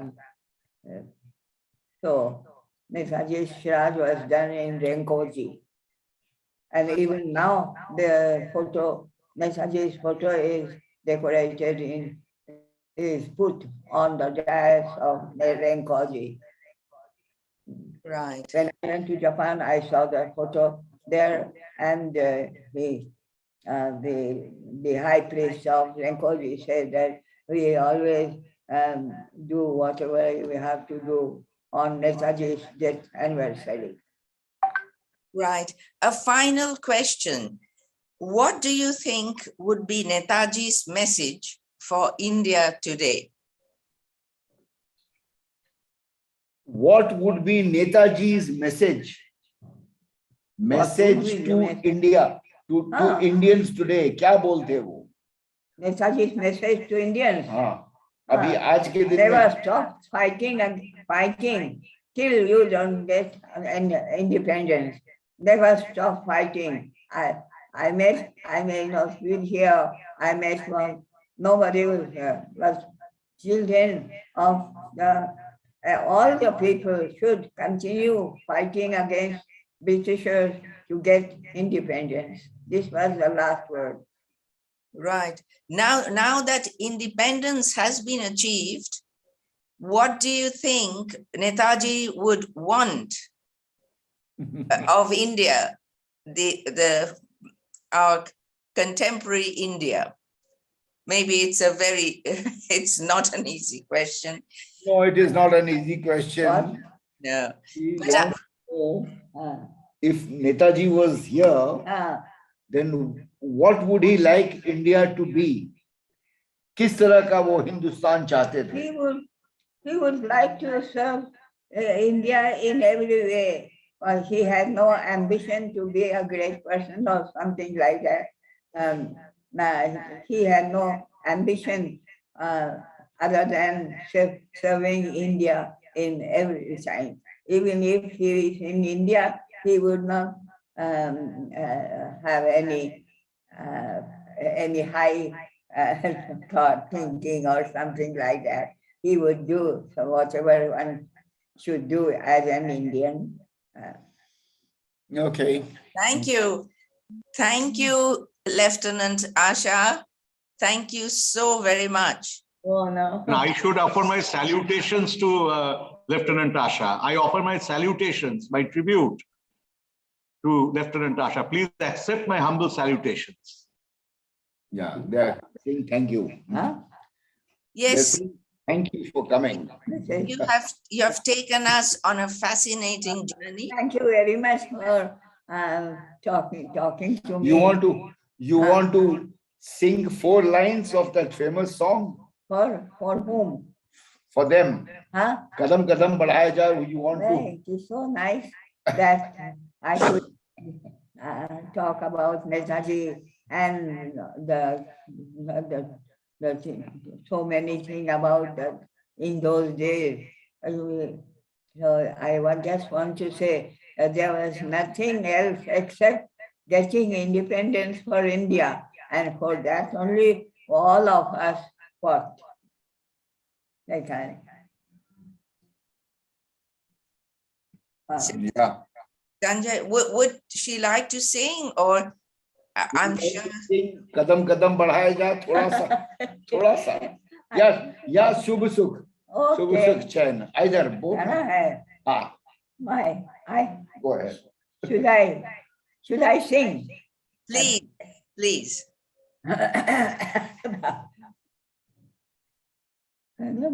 Kadam kadam badhaya ja, badhaya ja, badhaya ja.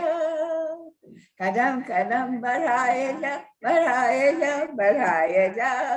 खुशी के गीत गाए जा ये जिंदगी है कौम की तू कौम पे लुटाए जा कौम पे लुटाए जा कदम कदम बढ़ाए जा बढ़ाए जा तो शेर हिंद आगे बढ़ मरने से फिर भी तू न डर तू शेर हिंद आगे बढ़ मरने से फिर भी तू न डर उड़ा के दुश्मनों के सर जो से वतन बढ़ाए जा उड़ा के दुश्मनों के सर जो से वतन बढ़ाए जा ये जिंदगी है कौम की तू कौम पे लुटाए जा कौम पे लुटाए जा कदम कदम बढ़ाए जा बढ़ाए जा Good. That much. Thank you. Since, Madhuri, since this is a webinar, we just can't clap. Even if we do clap, she won't be able to hear it.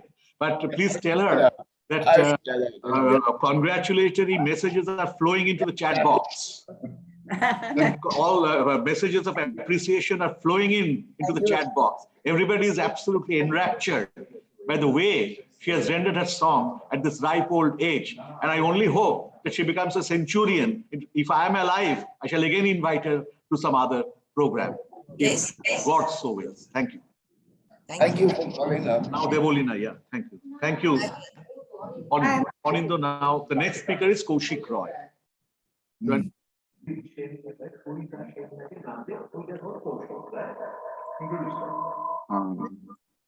Thank you very much, sir. Now I'd like to introduce Professor Kaushik Roy. Kaushik Roy is Guru Nanak Chair Professor in Department of History. Professor Kaushik Roy is Guru Nanak Chair Professor in Department of History, Jadavpur University, Kolkata, India. He is also a Global Fellow at Peace Research Institute, Oslo, Norway. He has been attached with PRIO in different capacities for about a decade. Previously, he has taught at Vishwa Bharati University at Shantiniketan, West Bengal, India, and also at Presidency College, Kolkata, India. He has done his PhD from Center for Historical Studies, School of Social Sciences, Jawaharlal Nehru University, New Delhi. He was also a junior fellow at the Center for Contemporary Studies at Nehru Memorial Museum and Library, New Delhi. He has received Charles Wallace Fellowship and research grants from Indian National Science Academy, UGC, etc. He is a member of Indian National Science Academy's Research Council. Professor Roy specializes on the Eurasian military history. He has worked extensively on both conventional and unconventional wars of pre-modern, early modern, and present eras. He has published many books and chapters in edited volumes published from Ashgate, Bloomsbury, Cambridge University Press, Oxford University Press, etc. He has also published articles in various peer-reviewed journals like journals of global history, journals of military ethics, journals of military history, and many others. Professor Roy is also one of the editors of War and Science Society in South Asia series and Wars and Battles of the World Series of Routledge. He is the chief editor of Oxford Online Military History Bibliography. Over to you, Professor Roy. Good morning, everybody, and thank you, sir, for your kind introduction. I think, am I audible, right? Am I audible? Yes, you are, sir. So I think I will speak for about 15 minutes, then we can have some 5-10 minutes for question answer. Is it the format? Is it okay? You can take even more than that, Kaushik. You are a connoisseur of his military history. We Okay, want to hear from you. Take your time. Okay. Then we leave it to you. Okay. We leave it to you. 20 minutes and then 10 minutes question answer. Fine. Thank you. Now, today, I will speak about the role of I.N.A. and Subhas Bose in particular within the Axis Grand Strategy. You know, the dominant interpretation in India is that the freedom movement was mainly led by the Indian National Congress under the leadership of Mohandas Karamchand Gandhi, who mobilized the peasants and some underemployed people of the urban centers of India. This is broadly true. However, there was also another strand of freedom struggle which occurred outside the subcontinent and in which the Indian diaspora in Southeast Asia and also in Italy and Germany took an active part. This strand of freedom struggle, which later coagulated with the quote-unquote revolutionary terrorism of South Asia, produced also a descending scenario. The second strand of freedom movement have been neglected in the standard historical accounts of modern India. One interesting thing, if one reads the books on Indian freedom movement, one will get the idea that the Congress was calling the shots and the British were on the point of decolonization, giving freedom to India because of the Congress mass movement. This is not to undermine or show disrespect to any persons or any school, but the internal documents produced by the Cabinet Office of Britain and Imperial General Staff of Britain shows that the British Raj, British Empire in India, and also the British Empire of London headquarters, they were very much afraid of the freedom struggle or nationalist struggle which was conducted by the diaspora in linkage with the Axis power. That was a greater threat. That's the internal view of the British strategic elites during Second World War. Now, the Indian diaspora was mobilized and got support, material, financial, moral, from the Axis powers, because the Axis powers also had interest and an agenda in supporting the Indian diaspora. That agenda was undermining the foundation of the British Empire globally as well as within India. And this is the agenda that we'll discuss today. Now, the point to be noted is that the Indian diaspora in China, Southeast Asia, Italy, and in Germany were also interested in an revolutionary or armed struggle to free India from 1910 onwards. In First World War, Kaiser Germany offered some aid to the revolutionaries, but not really in a systematic manner. But Japan during the First World War did not support the Indian diaspora of the revolutionaries for the freedom struggle of their motherland. However, Japanese strategy changed in the Second World War. Now, what was the Axis program for India? Till 1941, Adolf Hitler was not interested in supporting the Indian national struggle against Britain. Similarly, before the Pearl Harbor attack also, Japan was also not interested in supporting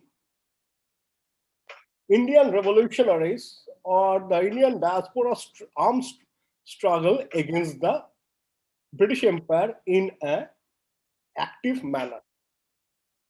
However, there was a minority opinion within the strategic elite of Germany and Japan that India must be supported, and Indians over spread around the world must be supported in undermining the British Empire. That strategic aspect became dominant in late 1941 as the war entered its final phase, or rather when it became truly global. What happened? After the invasion of Operation Barbarossa in 1941, 22nd June, Nazi Germany's strategy underwent a shift, and that was that now in the age of total war, they call it Der Totale Krieg, the British Empire should be undermined by supporting indigenous revolutionaries all over the world. And this also fused with the Japanese strategy after General Hideki Tojo, who became the prime minister and then dictator of Japan after December 1941, proposed what you call the Greater Southeast Asia Co-Prosperity Sphere. Initially, India had no part in it, but later, the Japanese strategy was that India should be freed from the British Empire. And this two strategic shift also became a reality when Subhas Bose came to Germany via Moscow in 1941.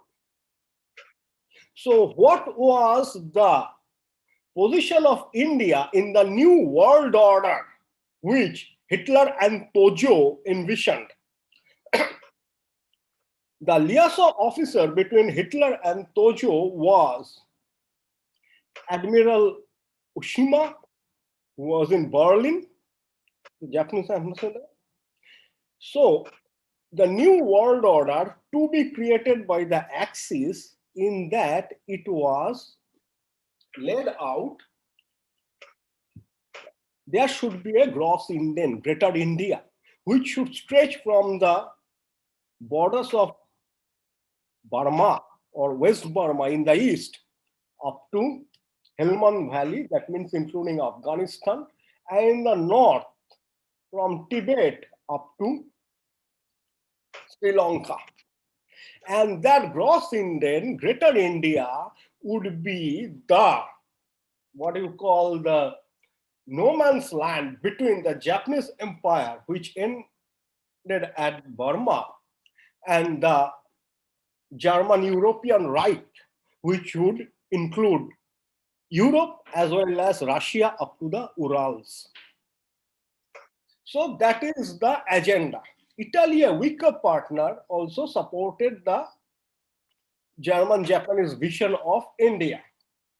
And like it or not, it was the German Führer who first proposed the title of Netaji for Subhash Chandra Bose, equivalent to Deus or Führer. That means the leader of the nation. Now, we know that before the I.N.A. or before the second I.N.A., which was formed by Subhash Bose in Singapore in 1943, the Germans also set up Indian Legion with the same objective as the I.N.A. How the Indian Legion was supposed to be used? The Axis plan was that after the fall of Russia, when Russia will collapse, then a German army group E, would activate Plan Tiger. What's Plan Tiger? That the German army group would move into Iran, and then in accordance with Plan Tiger, Indian Legion and the Indian leaders, including Herr Bose, would move to Afghanistan, and the Afghans would support the Indian revolutionaries supported by the German troops against the British, because there was an Afghan-British rivalry, and then that composite group would move into Punjab, where most of the recruits of the British Indian Army came from, the sepoys and the sawars or the jawans. And the Punjabi chiefs and Punjabi rulers will rebel, and the Raj will start dissolving. It would be an quote-unquote liberation stroke invasion across the northwest India. The Germans made very clear that they have no interest in Afghanistan and in Punjab, because those are within the Indian sphere of problem. When Subhash Bose met Adolf Hitler at the Reich Chancellery, Hitler said specifically that I am speaking as a soldier, not as a politician. I don't know whether Russia will collapse in the near future or not, but the Reich is committed to supporting Herr Bose. And then Adolf Hitler came up with the idea of sending Bose to Japan in a U-boat or a long-range submarine. I will not go into the details, but it's enough to say that after reaching Sumatra, Bose went to Tokyo. Now, in the meeting between Hitler and Subhash, we all know it occurred in the last days of May, 29 May 1942. And at that time, the Wehrmacht was gearing up for the greatest battle in South Russia, Battle of Stalingrad.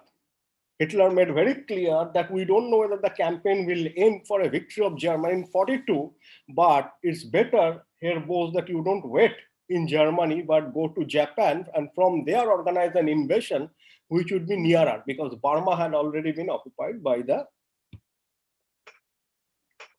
Japanese. Now, a quick meeting in Tokyo with Hideki Tojo and Umezu, the chief of staff of the Imperial Japanese Army, and Toyoda, chief of staff of the Imperial Japanese Navy.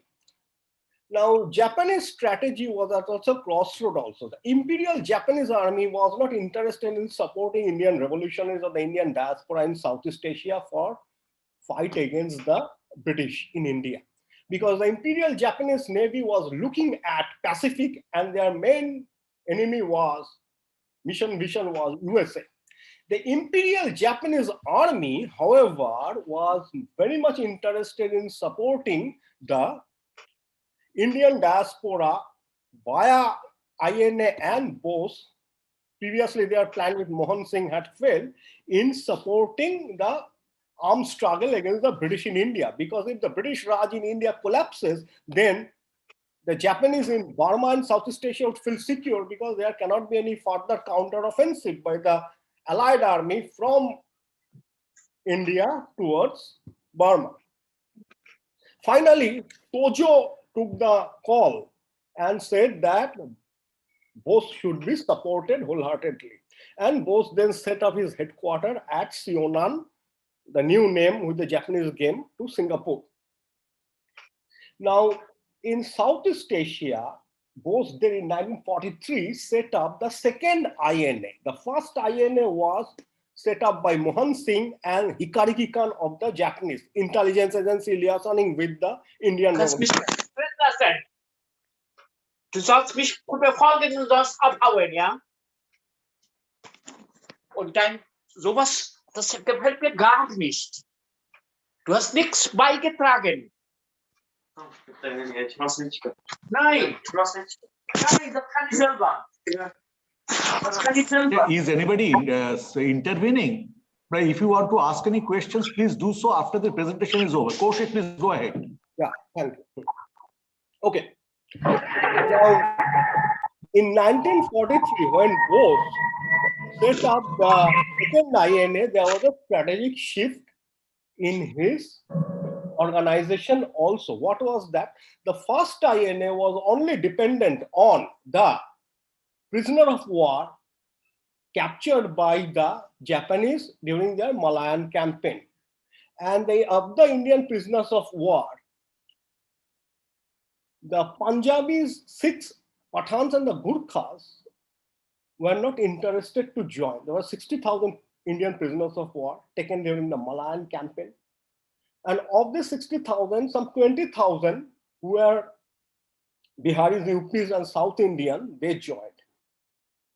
Now, Bose in 1943, while formulating the second I.N.A., initiated a organizational cum strategic shift. He tried to broad base the social base of the I.N.A. by inducting new social groups from the Indian diaspora in Southeast Asia. And the social groups which he tapped was mainly the South Indians. There was about 2.5 million Indians in Southeast Asia who worked at various levels, from railway workers to chaprasis to rubber tappers to managers to local businessmen to woodcutters, and those groups were inducted.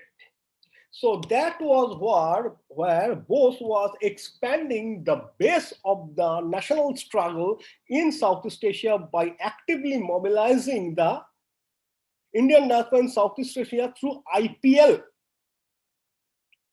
and IIL, and also inducting them not only in the civilian organization but also in the combat organization of I.N.A. There was a brief struggle which the files of I.N.A. in National Archives shows that those Indian POWs, regular soldiers who joined the I.N.A. did not like the induction of the civilians, South Indians especially, who were from the Indian diaspora in their ranks. But Bose handled the problem deftly. And also, he got enormous financial support from the local Indian businessmen in South Asia, which made the Azad provisional government somewhat independent of the Japanese purse string and allowed Bose to follow an independent policy within the ambit of the Japanese strategic plan. Now, there is no need to go into the details, well told, that how during the Imphal Kohima campaign the I.N.A. was used, how the Japanese and the I.N.A. failed, and how then the Japanese and I.N.A. units started retreating toward Molmen and from Burma towards Siam. Now, in 1945, early 1945, as the Japanese Empire and the German Reich was collapsing, Bose played his last card, that is trying to open up a communication with Soviet Russia, because Bose understood that after the war, Soviet Russia would be at loggerheads with the Western countries. Now, till that date, Soviet Russia had never actively helped both of the Indian revolutionaries except allowing him to travel to Berlin through Moscow in 1941. And in 1945, for Joseph Stalin, it was more important to be part of the anti-Axis alliance rather than supporting Indian revolutionaries, which went against the interest of USA and UK. Stalin had his eyes on Manchuria, which he wanted to capture from the Japanese Empire. So on no account, Stalin would treat with the satellite, quote unquote, satellite or collaborators of Japan, quote unquote. So Soviet Russia did not respond to the Subhash overtures. Now we know after that, despite all this controversy, that the aircraft carrying him to Dairen was crashed. Now, what the whole legacy of this movement? One, active political consciousness among the Indians staying within India and beyond India, which inspires people for the Indian freedom struggle. Secondly, as was rightly said before his death, that the political conditions of the world is such that very soon India will become independent because the British Empire was cracking. I will conclude by saying that the Indian diaspora played an active role, especially under the leadership of, to an extent, Rash Bihari Bose, whom I have not discussed in this essay, and especially Subhash Bose. But that was also possible because the enemies of the British Empire took an active interest in supporting the Indian freedom struggle. And in a way, rather than merely Gandhi, Nehru, and the mass movement, decolonization in 1946 and 47 became possible because the British Empire, the global power, was finished thanks to the Axis challenge of Second World War. So this global aspect of a historical phenomena like independence movement of a particular country should not be forgotten. Here, the importance of linking local, regional, national with global. Thank you. Questions, please. Thank you, Kaushik, for sharing with us your enormous repertoire of expertise on military history. Now, would anybody like to would anybody now like to ask any questions from the learned audience? We have a very erudite audience here. Would anybody like to ask Professor Kaushik Roy any questions? He has himself invited questions. And if you have any questions, please put it directly to him rather than putting them in the chat box. I would rather prefer you please speak to him directly. Any questions from the learned audience?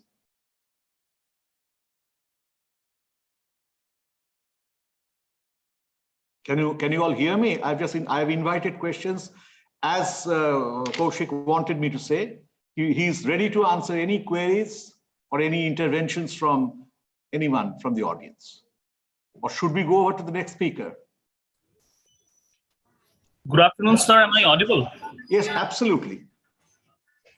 I would like to thank Professor Roy for his enlightening lecture. I'm Orko Choudhury from Jadavpur University. I'm a PhD scholar at the Department of History. I just wanted to ask Professor Roy a kind of a counterfactual question. Is that, did it ever cross the mind of Subhash what would have happened if Axis had won the war? What would have been the future of the Indian subcontinent if Subhash Bose's and the Japan's plan would have gone through? So what kind of geopolitical shifts would we have to look at? Thank you. So, thank you for your question. That's a sensitive question and also a futuristic probable question, which I am not very comfortable to answer, and also because Subhash Bose is such a towering personality with a sensitive, many Bengalis and also inside India, outside India, other communities are also so sensitive and emotional about it that any answer on this issue will be misinterpreted, but I will try to answer it in an academic point of view. Please do I request everybody not to get emotional. And No, Kaushik, you please share your own independent opinion. Nobody will take umbrage. See, have you seen, I will request the audience to see the web series, The Man in the High Castle. Had the Axis powers won the war, and there was a high probability they would have won the war, a serious historical school argued that Axis had good chance of winning the war. In the world as we see today, would have been different. It would have been instead of democracy, we would have authoritarian, strong, centralized government in all the areas of the world. And in that world, the Axis had a vision. The Germans would control Europe and Russia, European right up to Urals. The Italians would have an empire in Africa, a federation. The Japanese empire would have been some islands of the Pacific and also Southeast Asia, while the Indian Union or Gross Indian or Greater India will be as a block, as I have said, extending from Burma in the east up to Afghanistan and from Tibet in the north up to what you call the Sri Lankan island. Now, we have some inklings about the future government from his writings and also sayings. This might have changed with time, but here Mr. Subhash Bose has said that for the first 10 years of the independent India would require a strong dictatorship and then democracy, because the people are still not ready. We are still divided by caste, clan, and all other religious issues. More importantly, he spoke about a uniform law, uniform code, uniform dress, and one language, and that language has to be Urdu. Very important. Also, he spoke against the linguistic construction of state which we have in India today. Also, he was against the army being organized along ethnic groups which we have today, like the Punjabi units, the Sikh units, Bihar Light Infantry, or the Madrasi sappers like that. He wanted a unified. So basically, his vision was to create an unified homogeneous structure rather than India being a conglomeration of Bengali, Madrasi, Marathi, Punjabi, subnational structures. And also at that time, he spoke about a command economy, but Subhash was very much concerned that the government should not be militaristic, it should be gradually civilianized. That's his mission and vision. Now, by judging that mission and vision on today's standard would be ahistorical and teleological. Thank you. Thank you, Kaushik, for your very enlightening response. Now, any other questions from the audience before we ask Surya Kumar Bose to take over? Any other intervention, any other query from anybody from the learned audience? If you have any query, please, we have about 5 minutes more. Sir, one question from my end, sir. Yes, please go ahead. Sir, sir, I am conveying my wholehearted gratitude to you, sir. My question is, why was Japan so wary of any S.E.A researches? Why was Japan so wary of any S.E.A researches? Because we know that Mr. Nagawa added that the government of Japan hopes that there would be no departure from the main objective in view of extraneous inquiries, and S.E.A researches would not be made. That's why my question lies on that. Why was Japan so wary of any S.E.A researches? Thank you, sir. Sorry, Kaushik, would you like to respond? I could not get the question. Can you please tell me what? No, actually, perhaps he's saying that why the Japanese government now is not very inclined to encourage research on the, I think Netaji's, that Netaji mystery. I think that is what, Roshun, is this what you were hinting at? Exactly, sir. Exactly, sir. Kaushik, I think this does not come within the purview of today's webinar, but since he has asked it, you can respond in your, if you like. One, at present, the climate of Japan is such that the Japanese academic and government establishment does not encourage any research on Japan's role in Second World War. That's a chapter they want to forget. This has nothing to do with, especially with the Bose issue. Secondly, as a historian, I would request all of you, don't create a controversy out of nothing. There has been no controversy. There has been complete empirical evidence of the unfortunate and accidental death of Mr. Bose in the aircraft accident. Thank you. Any other query from anybody else? So thank you so much, Kaushik, for sharing with us your repertoire of expertise on the subject. So nice of you to have responded to our invitation. So now we go over to another distinguished speaker, Mr. Surya Kumar Bose, who has very kindly consented to share his thoughts with us. And I would now ask Anindo to introduce Mr. Surya Kumar Bose. Now again, I would like to take opportunity to present Mr. Surya Kumar Bose before you. Mr. Surya Kumar Bose is the eldest son of Amiyunath and Jyotsna Bose and the grandson of Sharat Chandra Bose, elder brother of Netaji Subhash Chandra Bose. Mr. Surya Kumar Bose was born on 26 June 1949 in Calcutta, now Kolkata, India. After studying physics at Calcutta University, he came to Germany at the end of 1972 and joined the research laboratory of Siemens AG in Argland. Sorry, I can't pronounce. He was a member of the team that developed the magnetic levitation train, which now runs in Shanghai. In mid-1974, he went to Vienna and began a new career in information technology. After a couple of years in the industry, he joined the United Nations in Vienna as a system analyst. Mr. Surya Kumar Bose had organized the first international seminar in Europe on the Indian independence movement in April 1978, which primarily deals with the role of the three stalwarts, Tilak, Gandhi, and Bose.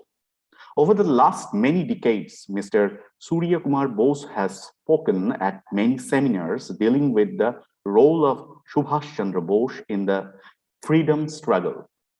In 1989, Mr. Surya Kumar Bose set up his own consultancy firm, Bose Information Technology in Hamburg, and has been involved in several consultancy and development projects in banking, insurance, and in the aviation industry. Mr. Surya Kumar Bose is a member of various professional and cultural organizations in Austria, Germany, UK, and USA.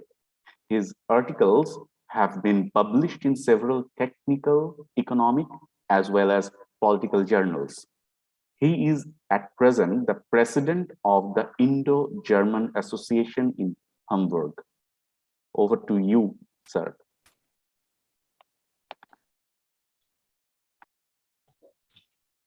Thank you. It was very overwhelming. Honorable Vice Chancellor, Professor Mukherjee, Asha Pishi, if I may call her that, distinguished participants, Jai Hind.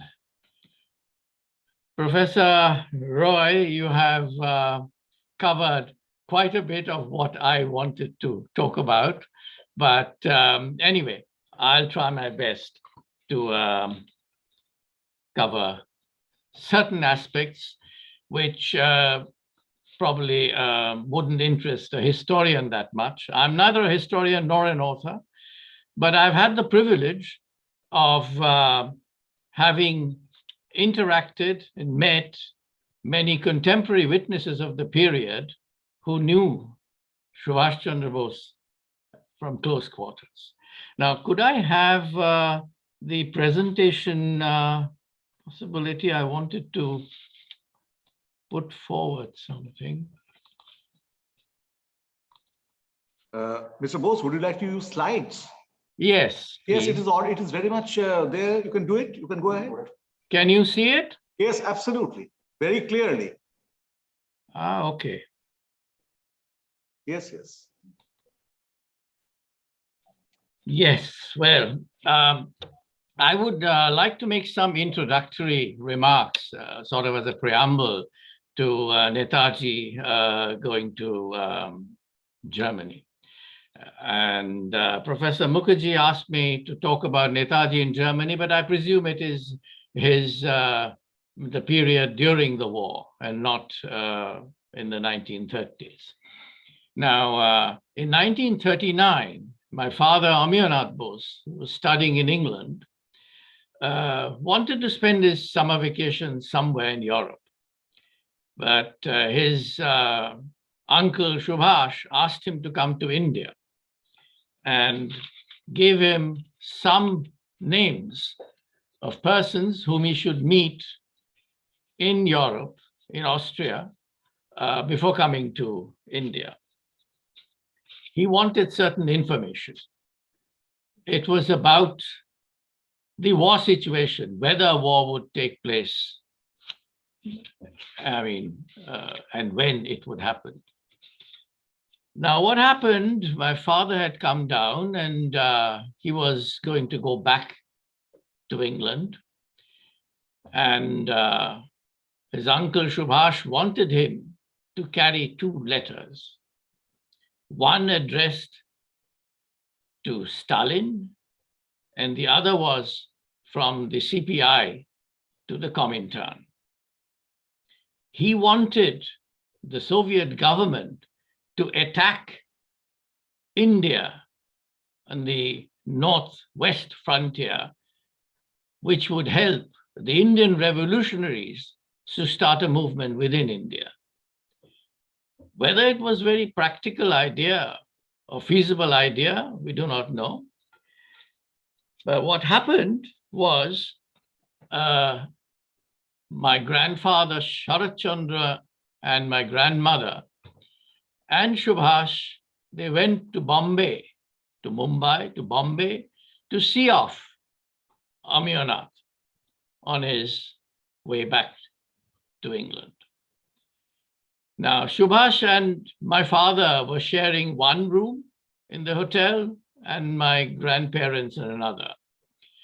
A couple of hours before the ship was going to leave, the superintendent of police in Bombay came to see my father, and he was with his uncle.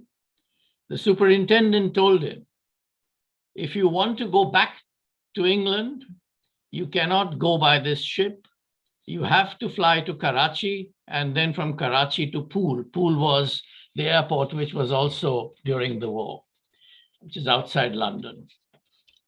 Now, they were in a dilemma because he was carrying those 2 very explosive letters. So my father mentioned it to his uncle. He said, well, if I get caught, I will be executed, but that'll be the end of your political and revolutionary career as well. So Subhash said, well, we'll take the risk, and I'll inform your parents only if anything happens to you. So he flew to Karachi, and then from Karachi to Poole. As he was coming down the steps from the plane, somebody spoke to him in perfect Bengali. Omiya Babu, edike ashun. He looked around, he couldn't find any Indians. There was a person from New Scotland Yard who spoke perfect Bengali. Now he took him to a room to interrogate him. They took his suitcase apart, the lining of the suitcase, to look for any incriminating evidence or whatever he was supposed to be carrying. Then they took his books and cut through the lining of the hardcover books to see if there was anything in there. They searched him, but didn't find anything. He went through. He managed to hand over the letters to the KGB agent in Bristol. Now you might be wondering, where could he have been carrying the letters? I'll let you in on a secret. He was carrying those 2 letters in the outside pocket of his jacket. They did not search that. They had even taken his shoes apart. So now let me come back to Netaji's own travel or escape out of India. He went to Moscow on the 28th of April. He left Moscow. I'm not going into the details of his entire escape route. And on the 3rd of April, on the 28th of March, he was in Moscow. On the 3rd of April, he landed in Berlin. Now, I have jotted down some of the main points that I would like to touch upon. Can you all read it? I mean, I don't want to read it out right now, but of course. It is absolutely, it is perfectly visible. We can all read it. Thank you. It's perfectly visible. But Professor Roy, of course, has covered quite a bit of what I wanted to speak about, but then I can probably touch about something else. Now, he came and he put up in Hotel Excelsior in Berlin as Orlando Mazzotta. And for quite a while in Berlin, he was addressed as His Excellency Mazzotta. Now, there were many Germans who had known him before the war, and quite a few of them were in the anti-Hitler group. Now, I will come to that later, like Alexander Watt, Dr. Adam von Trotz-Zolz, Wilhelm Melchers, Leipold, and many others. And they were very pro-India. They wanted to help him to fight for India's freedom. Now, on the 9th of April, 1941, he sent a secret memorandum to the foreign minister, to Ribbentrop. Now, in that memorandum, he, I'll go back to that, go to the memorandum. Now, this was the memorandum, the main points: setting up of a Free India Center with diplomatic relations to the German government, as well as other diplomatic missions in Germany. A radio station for the Free India Center, which was the Azad Hind Radio, was the first one which started, but much later. An Indian Legion, the Indian National Army in exile, with prisoners of war. These prisoners of war were taken captive by Rommel's army in North Africa. And financial aid in the form of a loan to maintain and run the above institutions, as well as Subhash's own expenditure. The loan will be returned in full after the war. Please note that the German government advanced substantial loan to the Free India Center, and a major part of the loan was paid back by Netaji when he collected funds in Southeast Asia. Let me go back. Yes. So now he met soon thereafter, in April, he met Walter Habisch to make plans for training of soldiers and officers of the Indian Legion, which was not yet formed. Now, Walter Habisch became the chief instructor of the Indian prisoners of war, to train them according to German standards. I met Walter Habisch in 1973 in Germany, and I got to know quite a bit of his interactions with Netaji. Now, the Germans, of course, I mean, this is something which is has become quite common knowledge, that the Germans were very suspicious of him. I'm not talking of Adam von Trott or Alexander Werth or the others, but the Nazi regime was quite suspicious of Subhash Chandra Bose. And they used to keep an eye on all his movements, and they had surveillance with microphones and cameras to keep track of his movements. So what they did, they didn't like him to stay in a hotel. So they gave him a villa for his residence in Sophienstrasse, 6 to 7. Now this house does not exist anymore. It was all bombed. And the office was in Liechtenstein Allee, 2A. Now, I would refer to a book by Raimund Schnabel.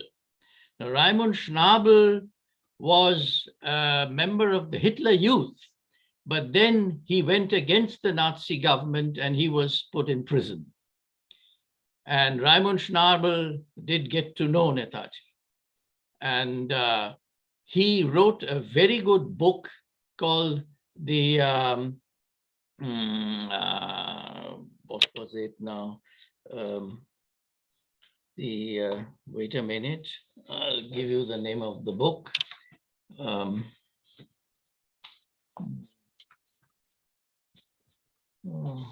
Second.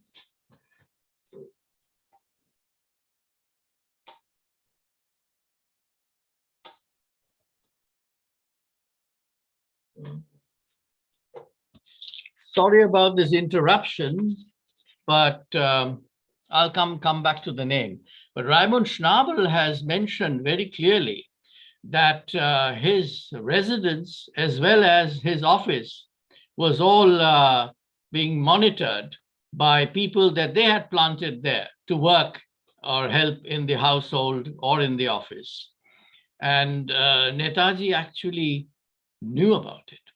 He had the feeling that he was being, tracked and followed, even when he had gone outside of Berlin. So whenever he wanted to discuss anything in private, he used to go out to the garden. In those days, you didn't have those high performance microphones to pick it up. And quite often he spoke in Hindustani with his Indian colleagues. So it would be difficult for them to keep track. Now, on the 29th of May, he went to Rome and he met Count Ciano. Count Ciano was the son-in-law of Mussolini, who was the foreign minister.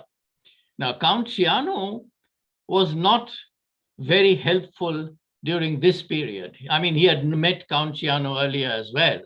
And Count Ciano was very pro-British.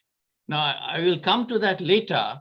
What he did was something quite unbelievable and unacceptable. Now, when he was in Rome, Operation Barbarossa, which Professor Roy has also mentioned, on 22nd June 41, took place, and Germany attacked the Soviet Union. Now, Subhash wrote a letter to the Secretary of State, Dr. Verman, and expressed his displeasure.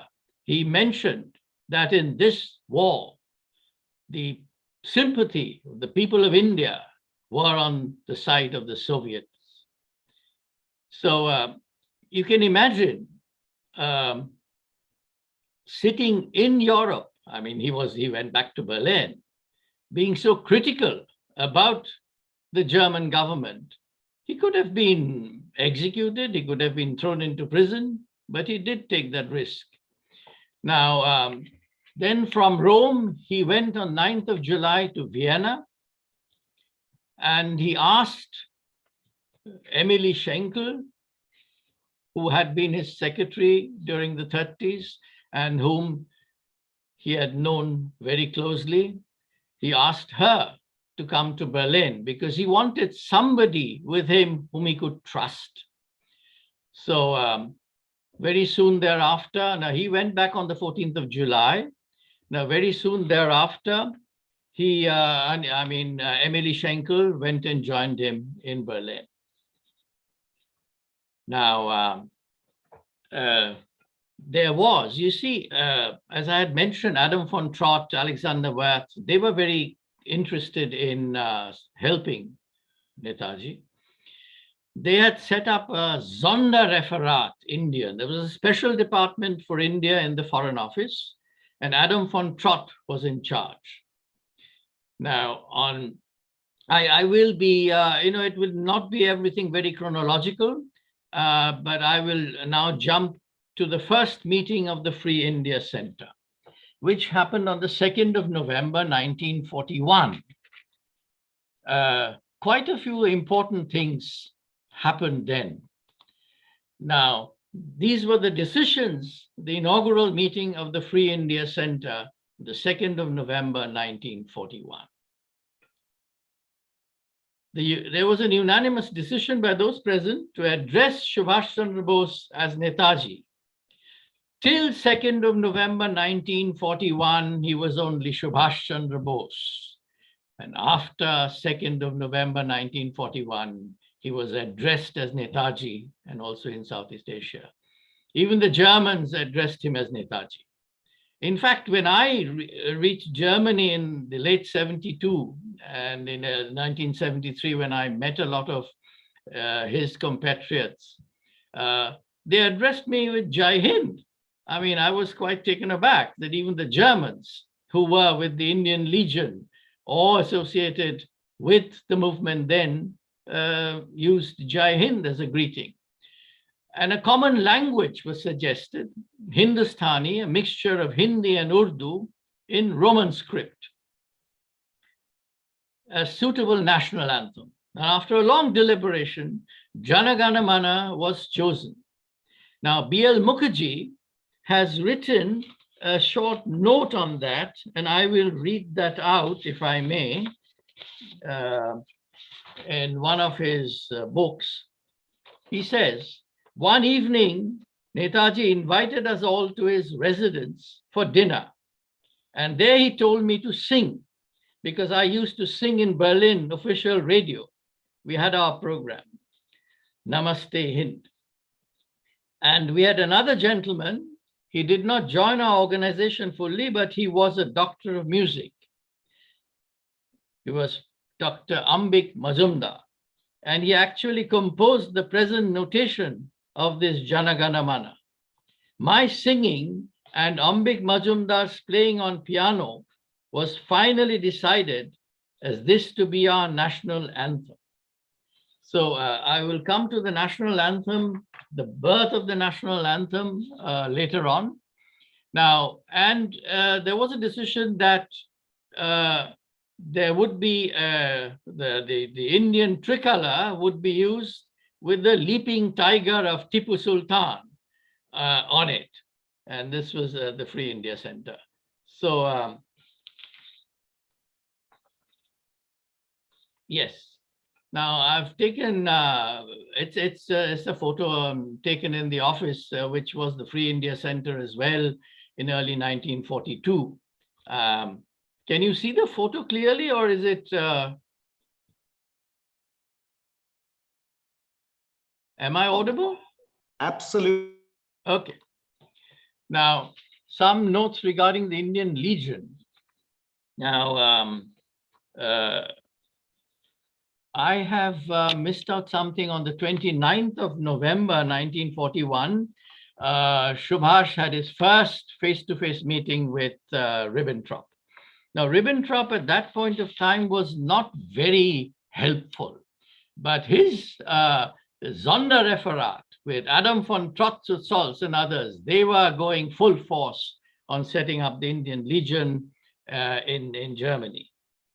Now, in December 1941, the first steps in the formation of the Indian Legion took place.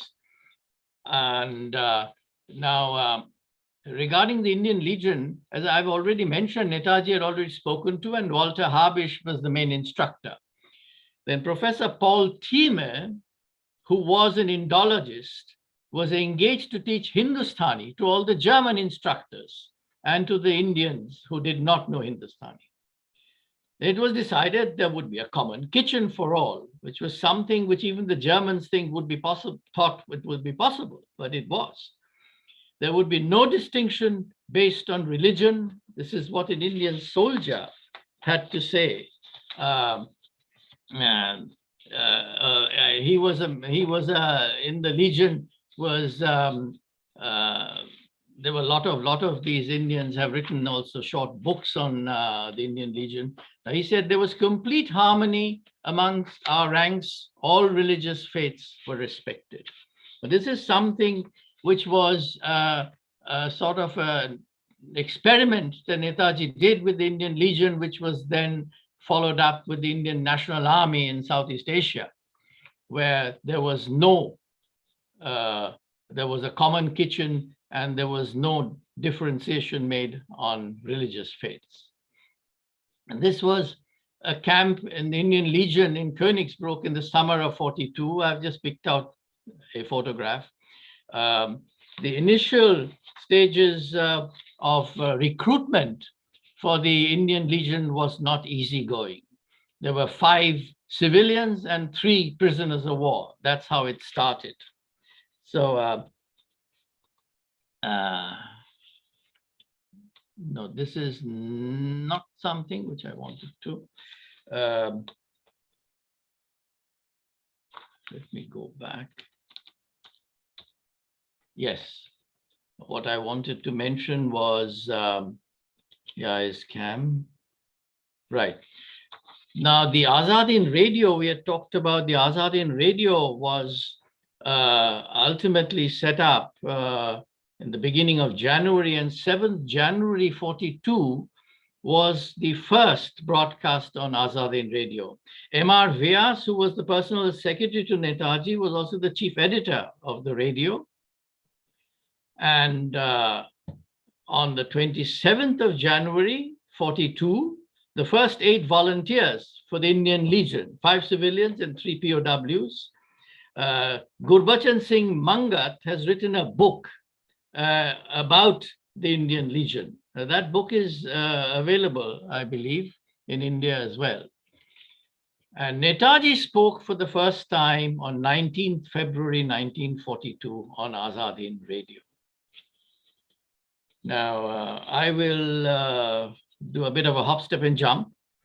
On the 29th of May 1942, Netaji met Adolf Hitler. The meeting really didn't go off that well. Hitler was not particularly very keen on supporting Subhash, but, and he mentioned that, well, Professor Roy has also mentioned that he said, well, maybe Southeast Asia would be the better option for him, be closer to India. Now, I want to just go back a bit. When the Operation Barbarossa took place, Netaji realized that he could not go with an Indian Legion across Soviet Union to India. And he already wanted the Foreign Office to help him go to Southeast Asia. But it was not possible at that point of time. So, to use the time that he had to spend in Germany, he set up the Indian Legion, the Free India Center, the Azadin Radio. There was a newspaper or a magazine, really, a monthly magazine called the Azad Hind, which was also there. Now, after this meeting with Hitler, another couple of months went past, and Netaji was getting very impatient to go to Southeast Asia. So he wrote a letter to Ribbentrop, and I will show you the letter. Here is the letter which he wrote. This will probably be a bit difficult for you to read. If I may, I'll just read out this letter because it's quite interesting.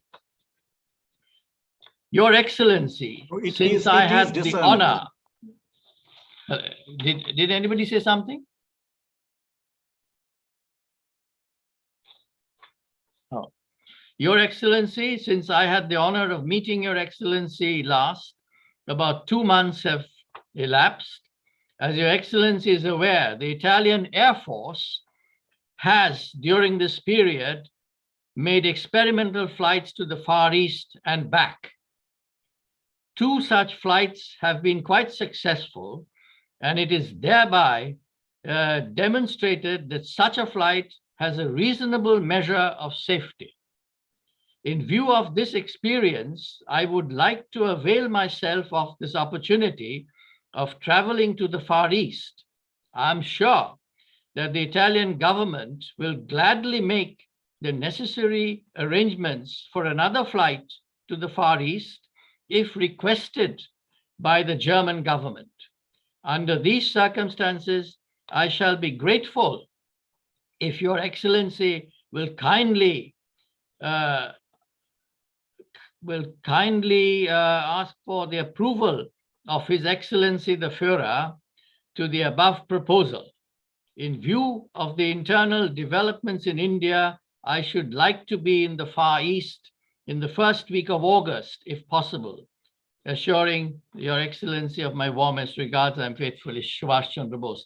Now, had he been able to go in August 1942, I think the whole situation in Southeast Asia with the Indian National Army would have been quite different. Now, so Ribbentrop did seriously take this up, and there were plans of Netaji going to Italy to take a flight to Southeast Asia. Only a few hours before he was supposed to leave for Italy, the Gestapo got wind of a leakage from the Italian side. The information had been passed on to the Royal Air Force. And you wouldn't believe it, the double agent was Count Ciano, the son-in-law of Mussolini. Count Ciano was later executed by Mussolini. Now, yes, I would come to the famous, I'm right now the president of the Indo-German Association, which was originally founded in the presence of Subhash Chandra Bose. Now, I have a few slides which are partly in German, but I will explain, because this is something which many people don't know, that Jana Gana Mana was born on the same day as the national anthem of India. Now, here is the foundation ceremony of the Indo-German Society, which was on the 11th of September 42 in the town hall. That is the seat of the government. And the birth of the Jana Gana Mana as the national anthem of free India was in the evening at the Hotel Atlantic in Hamburg. Now, this is a picture of the town hall, which is even current today, the seat of government. And the other one is the Hotel Atlantic. Now, this was the program in the evening. This was the invitation letter, and the program was speech by the then Chief Minister of Hamburg. Hamburg is a city-state. And then there would be a speech by His Excellency Subhash Chandra Bose, and then both the national anthems, the German and the Indian national anthems, would be played. Now, there was big coverage in the daily newspapers. and I've got them from the archives here. It's on the 11th September, the evening. There's a photograph here taken at the town hall with the chief minister on one side, and this is Netaji, and this was the foundation of the Indo-German Society in Hamburg.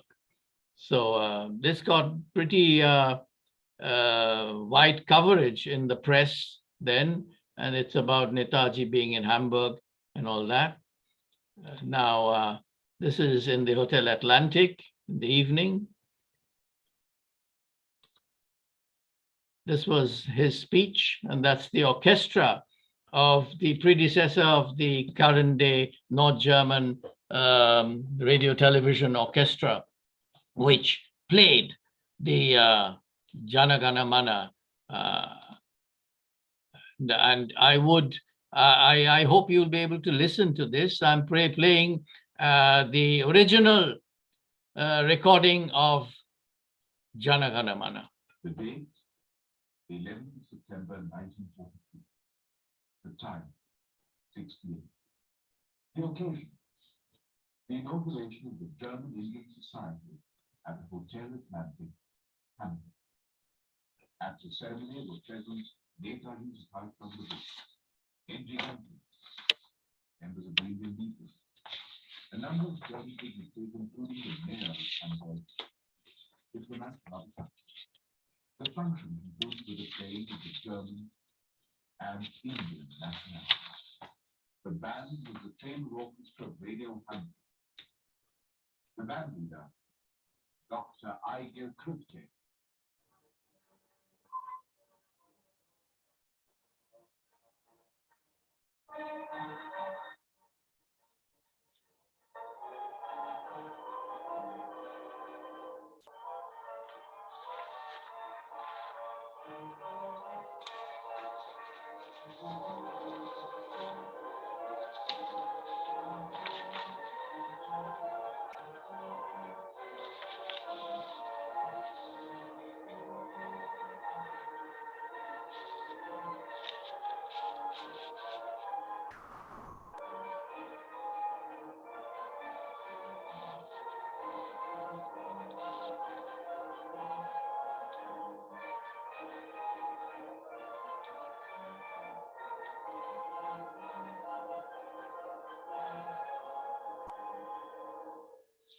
Could you all hear it? Not only did we hear, we were all enthralled by it.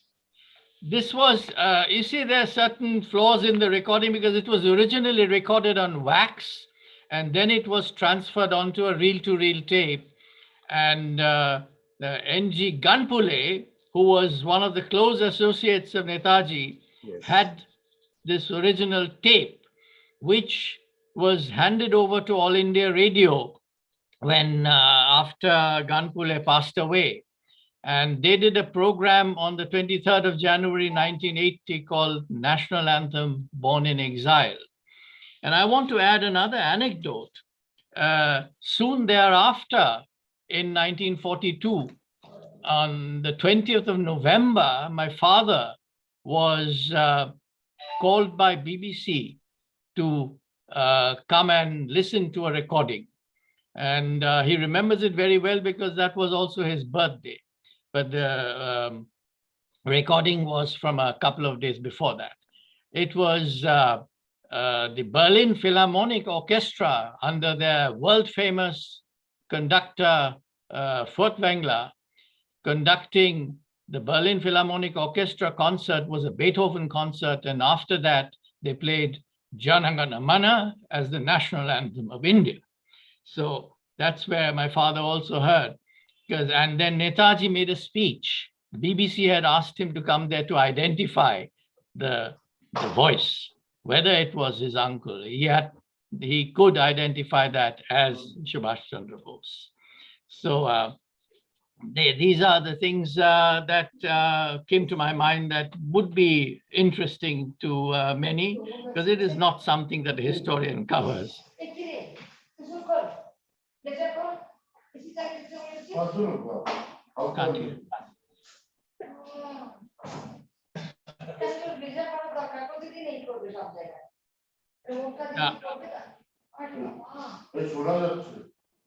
Is there any questions or something? No.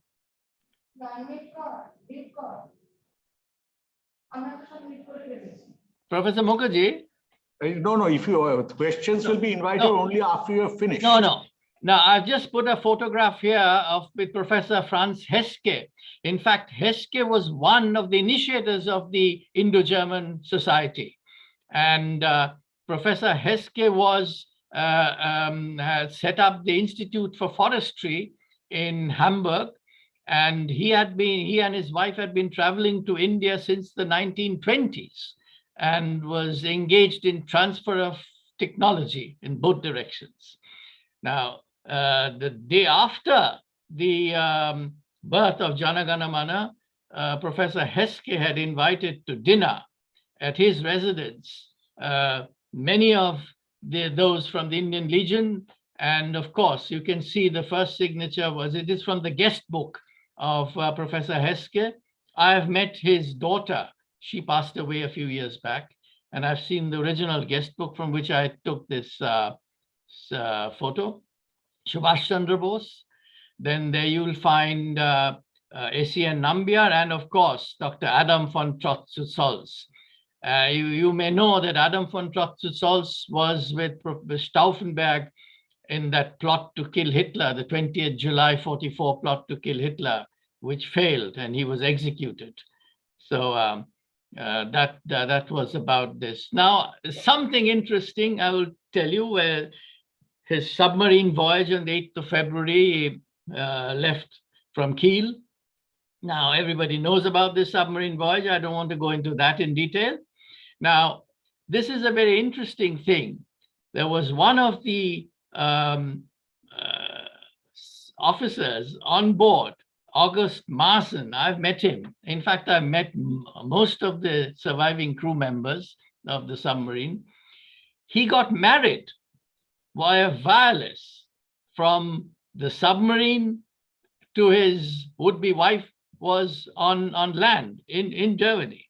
And you can see below the two witnesses, Subhash Chandra Bose and Abid Hassan. This is something which was really very interesting. I mean, it is not something which happens that often, but this is a document which is invaluable. So Netaji witnessed this marriage. Now, there's a very touching farewell letter that Netaji wrote, addressed to the commander and the crew of the U-180, which I've placed here. It was in Netaji's own writing. He wrote very good German. He was grammatically very correct. And he spoke German very well, but in official meetings, naturally, they always had an interpreter. But this is the letter in German. I have done a short translation into English, which I could read out, because I think it's a very touching farewell letter. Now, this is the English translation of the letter. I'll just go through it fast. Life on a submarine, generally speaking, is not very comfortable for a civilian. But I do not feel that it is true in my case. The commander, the officers, and the entire crew have not only been very accommodating during the journey, they have also made my stay on board a most enjoyable experience. When I first came on board, I wondered how I would endure the long journey in such confined circumstances. The time has now come for us to bid farewell. It is really no exaggeration to confess that I feel as if I'm leaving a very comfortable home with a heavy heart. Nature has also been kind to us, and during our voyage, we could admire the unforgettable beauty of the sea and the sky. We would like to convey our thanks from the bottom of our hearts to the officers and crew, and especially to the commander, for their friendship and willingness to help during the entire journey. We would like to wish the U-180 many successful voyages and safe returns to the base, crowned with victory garlands. May the sun and the stars witness the many hard battles that this boat will have with the common enemy. If your wishes are fulfilled and England is defeated, also in the Far East, we shall always remember with joy and pride this journey on the U-180 that led us to victory and to freedom. Subhash Chandra Bose and Abid Hassan. There's something which I actually wanted to mention earlier. When the whole topic of the travel on the submarine, the U-180 came up, from the Admiralty, they said that no civilian has ever traveled in the submarine during the war. So Adam von Trott intervened and said, Subhash Chandra Bose is not a civilian.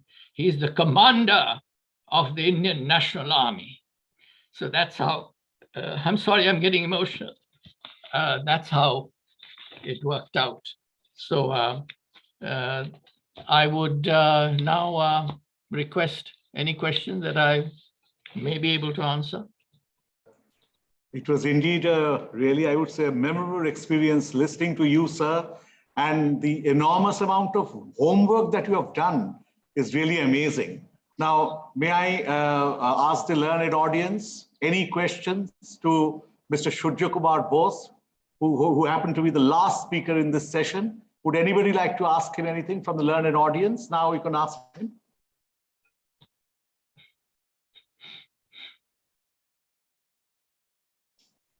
Or I'll have to round up with a couple of comments and then the next session will begin. Any questions from the audience?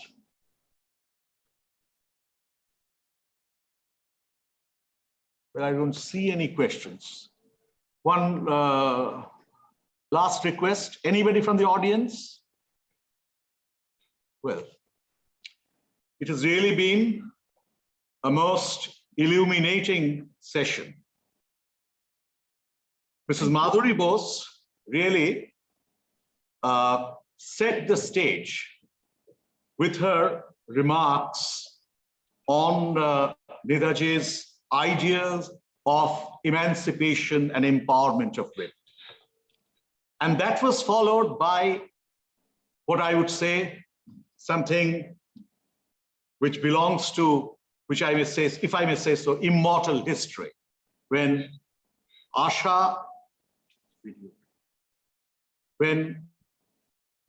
Rani of Jhansi regiments, Lieutenant Bharati Asha Chaudhary appeared, and the conversation was conducted by Mrs. Madhuri Bose. And for those few minutes, we were able to recapture history. And even my colleagues here, who are members of the organizing committee, said that we are now conducting this program from the CIRM office of our university. So the office today has been witness to history. And indeed, it's a matter of great fortune for us that the Rani is still with us. And the fervor and clarity which she displayed, even at this ripe old age, held us all enraptured and enthralled. Then Kaushik Roy, an expert in military history, made his presentation. He happens to be my colleague. Earlier, when I was in government service, we both taught for a brief period in Presidency College. Now he's Chair Professor Guru Nanak, Chair Professor Jadavpur University. He has very well related the topic to the diaspora part, saying how Subhash Chandra Bose tackled the problem when there were objections to civilians being inducted. And I didn't know this. I really confess my ignorance that the title Netaji was conferred by Hitler. I didn't know this. I thought it was a kind of a spontaneous token of recognition and love and admiration by the people of the Far East. One last point, which I would like to make, Mr. Surya Kumar Bose has really been so informative and he has really flooded us with information. I would call it a value addition to literature on the subject. I would just like to make one small point before rounding up. As regards the Indian legend, it is not perhaps known that when Hitler attacked Russia, Subhash Chandra Bose is on record having said he was in a hotel in Germany. I just don't recollect the name of the hotel, but he's reported to have said that this act by Hitler will not be beneficial. That means he foresaw what the fate of that invasion was going to be. And believe it or not, in 1937, he had written an article where he ended by saying that the Russian colossus had baffled Napoleon. Will it baffle Hitler? And actually, Napoleon had really reached Moscow, though he left Moscow totally debilitated. And as if by, with this prophetic insight, Subhash Chandra Bose foresaw that the same fate would befall Hitler. Hitler was stopped at Stalingrad. At that point of time, Hitler actually, Netaji had left strict instructions that under no circumstances would the Indian legion be used against Russia. And when Germany wanted to force the members of the Indian legion to go to the battlefield, when the Red Army had counterattacked with tremendous zeal and power, and Hitler was shaken, totally shaken, at that point of time, the Indian legion soldiers steadfastly refused to go to the battlefield to fight against Russia, and many of them were executed. They all belong to the Indian diaspora. And I think their names can be very easily obtained from the German archives. I offer my heartfelt thanks to all of those who have participated here in this webinar and shared your valuable experience with us. And I'm eternally, I think Mr. Shujya Kumar Bose has something to say. Yes, sir. Yes, well, with all due apologies to Professor Roy, I have to correct something. Hitler never addressed Subhash Chandra Bose as Netaji. I also had a hunch, yes. It was on the 2nd of November, 1941, on the first meeting of the Free India Center in Liechtenstein, LA. N.G. Ganpule has recorded it, that they decided that they would address him as Netaji. That was the first time when he was addressed as Netaji. Thank you. It was not by Hitler. So that adds to your value addition to our repertoire of knowledge, sir. Thank you all again. And we shall now pass over to the next session, which will be chaired by my colleague,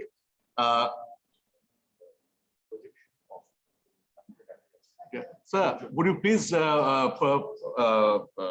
switch off your PowerPoint? Now, the next speakers will now make their presentations. 3 of our university faculty will be making their presentations. I request Mrs. Madhuri Bose and Mr. Shujya Kumar Bose to stay with us for some more time.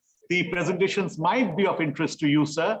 And this session will be chaired by the head of the Department of Folklore, my old colleague, Professor Sujoy Kumar Mondol.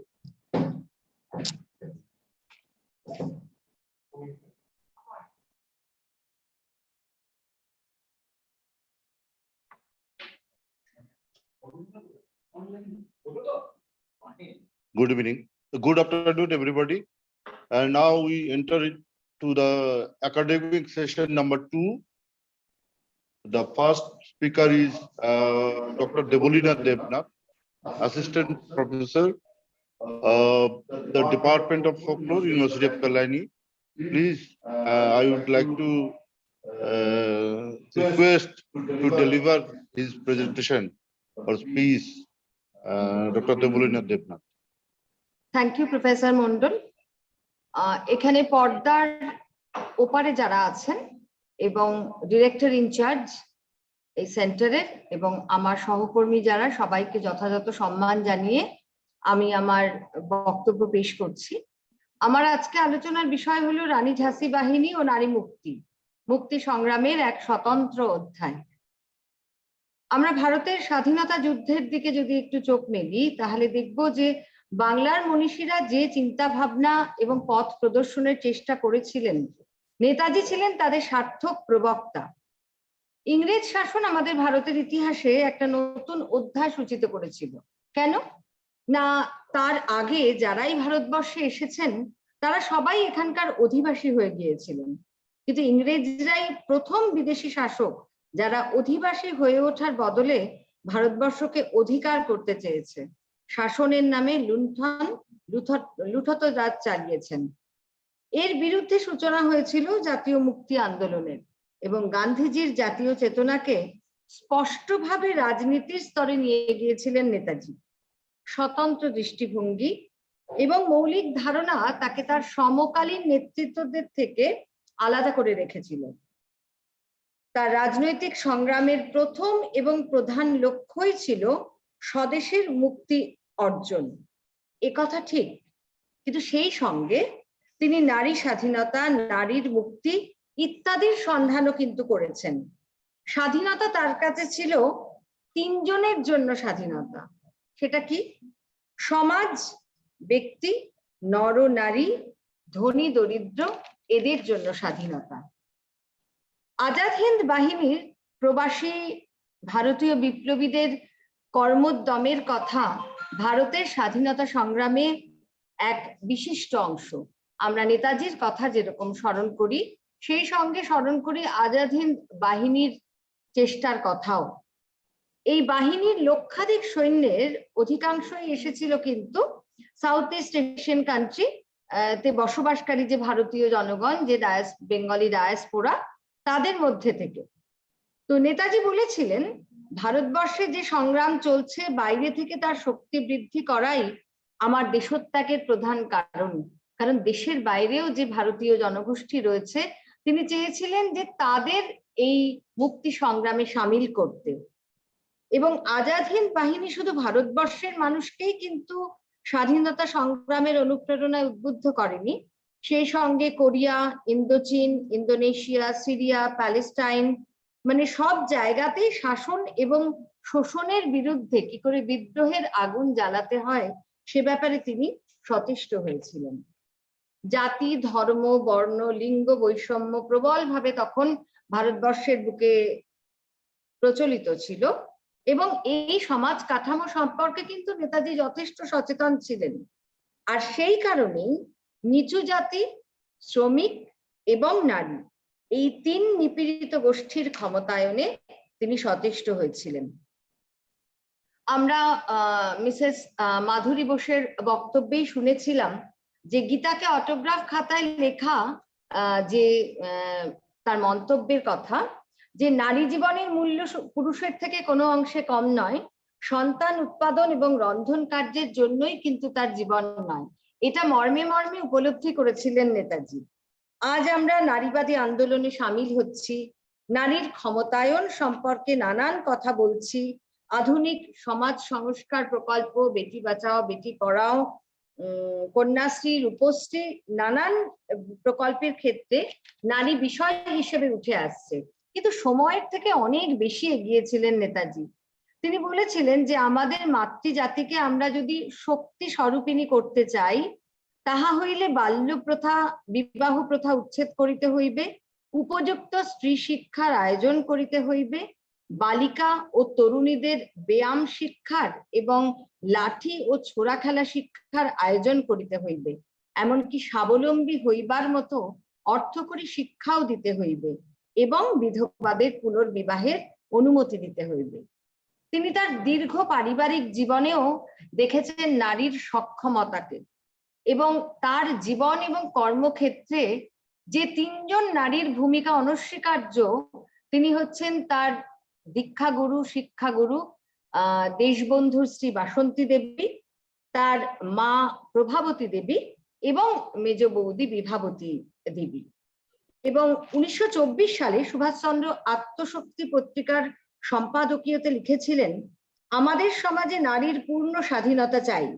নারী স্বাধীনতা ও স্বাতন্ত্র্যের প্রশ্নে তার মনোভাব ছিল, এক কথায় পুরুষ যে স্বাতন্ত্র্য ও স্বাধীনতা ভোগ করছে, নারীকেও আমরা সেই স্বাচ্ছন্দ্য ও স্বাতন্ত্র্যের অধিকারী দেখতে চাই। নারীকেই বিদ্রোহ করে স্বাধিকার অর্জন করতে হবে, তাছাড়া আর কোনো পথ নাই। এখন আমরা চারিদিকে নারী উইমেন এম্পাওয়ারমেন্টের ধোঁয়া তুলছি, কিন্তু আজ থেকে কত বছর আগে, আমি সালটা বললাম 1924, সেই সময় নেতাজির মুখ থেকে কিন্তু এই কথা আমরা শুনতে পেয়েছি। সুভাষচন্দ্র বিশ্বাস করতেন যে নারী জাগরণ এবং নারীর অংশগ্রহণ ভারতের মুক্তি সংগ্রামকে দীপ্যমান করবে, এবং সেই মন্ত্রে তিনি দীক্ষিত করেছিলেন লতিকা ঘোষের মহিলা রাষ্ট্রীয় সংঘকে। আমরা আজাদির জন্য নারী বাহিনী গঠনের যে কাজ নেতাজি মানে সলতে পাকানোর কাজটা তিনি আগেই শুরু করেছিলেন, তার বাস্তবতার প্রতিফলন ঘটেছিল রানী ঝাঁসি রেজিমেন্ট গঠনের মাধ্যমে। তার স্বপ্নই ছিল মৃত্যু বিজয়ী একটি নারী বাহিনী গঠন করতে চাই, তেজস্বিনী নারীদের নিয়ে। 1858 সালে ভারতের প্রথম স্বাধীনতা যুদ্ধে ঝাঁসির রানী লক্ষ্মীবাঈ যে তরবারি ধারণ করেছিলেন, বর্তমান সংগ্রামে এই নারী বাহিনী পুনরায় সেই তরবারি ধারণ করবেন। এবং 1943 সালে 12 জুলাই সিঙ্গাপুরে ইন্ডিয়ান ইন্ডিপেন্ডেন্স লীগের মহিলা শাখায় বক্তৃতার সময় তিনি ভারতীয় নারীদের বীরত্বের কাহিনীও বর্ণনা করেছেন মহিলাদের উদ্বুদ্ধ করার জন্য। এমনকি রানী ঝাঁসি রেজিমেন্টের সভায় উপস্থিত সব মহিলাদেরও তিনি আহ্বান জানিয়েছিলেন সেই রেজিমেন্টে যোগদান করার জন্য। তিনি কোনোদিনই বিশ্বাস করেননি যে পুরুষের একক সংগ্রাম ভারতের মুক্তি স্বাধীনতাকে এনে দিতে পারে, এবং নেতাজির মতো অগ্নিময় পুরুষ উপলব্ধি করেছিলেন যে ভারতের মুক্তি সংগ্রামে নারীরা যোগদান না করলে কিন্তু I.N.A অসম্পূর্ণ থেকে যাবে। এবং দক্ষিণ পূর্ব এশিয়ার নানা দেশে বসবাসকারী ভারতীয় মহিলাদের নিয়ে তিনি যে বাহিনী গঠন করেছিলেন রানী ঝাঁসি রেজিমেন্ট, তার সদস্য সংখ্যা প্রথমে ছিল 500, এবং সেই রেজিমেন্টের কথা নানা দিকে যখন ছড়িয়ে পড়েছিল, এবং সেই রেজিমেন্টের প্রথম অধিনায়িকা হয়েছিলেন ক্যাপ্টেন লক্ষ্মী স্বামীনাথন, এবং তারপরে কিন্তু 156 জন সদস্যকে নিয়ে যে রানী লক্ষ্মীবাঈয়ের জন্ম জয়ন্তীতেই এই বাহিনীর তিনি প্রথম সামরিক প্রশিক্ষণ এবং শিবির শুরু করেন। বার্মা এবং থাইল্যান্ডে আরো 2টো প্রশিক্ষণ শিবির হবে এমন আশাও কিন্তু নেতাজির ছিল। নেতাজির তৈরি করা এই নারী বাহিনী প্রথমে সবার কাছে অবিশ্বাস্য মনে হয়েছিল। এমনকি I.N.A-র যে সেনা প্রধানরা পুরুষরা, তারাও কিন্তু এটাকে খুব একটা ভালো চোখে দেখেনি। আসলে কি না, গৃহাঙ্গন থেকে রণাঙ্গনে বাড়ির মেয়ে বউ বা অন্য মহিলাদের দেখতে আমাদের পুরুষ শাসিত সমাজ কিন্তু তখনও অভ্যস্ত ছিল না। নেতাজির ব্যক্তিত্বে উদ্বুদ্ধ হয়েই কিন্তু অগণিত মানে মহিলা তখন রানী ঝাঁসি বাহিনীতে যোগদান করেছিলেন। বাগিচার মেয়েরা তাদের বঞ্চনা এবং বৈষম্যের জীবন থেকে মুক্তিকামী হয়েছিলেন। একদিকে তাদের গার্হস্থ্য জীবনে ছিল দারিদ্র্য, হিংসা, অসুখী দাম্পত্য, অন্যদিকে কর্মক্ষেত্রে ছিল শোষণ, বঞ্চনা এবং বৈষম্য। এবং এই অবস্থায় তারা যোগদান করেছিলেন বাহিনীতে। বাগিচার মেয়েদের অন্ন সংস্থান এবং আহারের ব্যবস্থাই তিনি কিন্তু করেননি শুধু, এমনকি কিরানি, কাঙ্গানি এবং জাপানি সৈন্যদের হাত থেকে কি করে তারা আত্মরক্ষা করতে পারে সেই মানে প্রশিক্ষণও দিয়েছিলেন নেতাজি। শুধু তাই নয়, পুরুষের সমান তারা সেনাবাহিনীতে বেতন পেতেন, মানে যা বাগিচায় কর্মরত অবস্থায় তাদের কাছে ছিল একটা দুঃস্বপ্ন। যুদ্ধ কৌশল যা কিনা ছিল শুধু ম্যাসকিউলিন ফিল্ড, তাতেও তাদের প্রশিক্ষণ দিয়েছেন নেতাজি।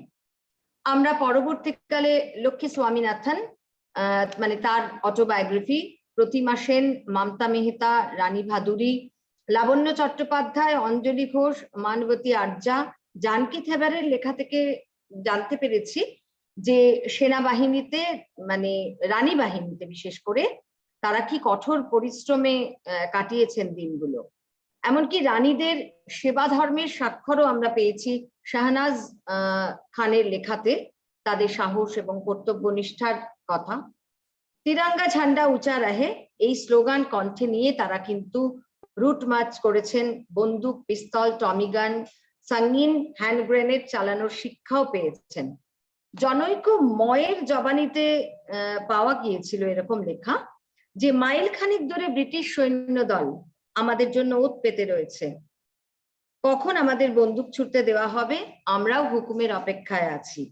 শেষে হুকুম হলো, মনে হলো তখনকার মতো ভুলে গেলুম আমি নারী, আমরা প্রত্যেকে যেন এক একটা যন্ত্র। আমরা তারপরেও দেখেছি যে হংকং, জাভা, সুমাত্রা থেকে মেয়েরা যোগ দিয়েছিলেন রানী বাহিনীতে মাতৃভূমির শৃঙ্খল মোচনের দায়বদ্ধতা নিয়ে। এই রানীরা কিন্তু কেউ বৈভবের অধিকারী নয়, ঐশ্বর্যের অধিকারিণী নন, আছে তাদের দেশপ্রেম, শৌর্য, ত্যাগ এবং কষ্ট।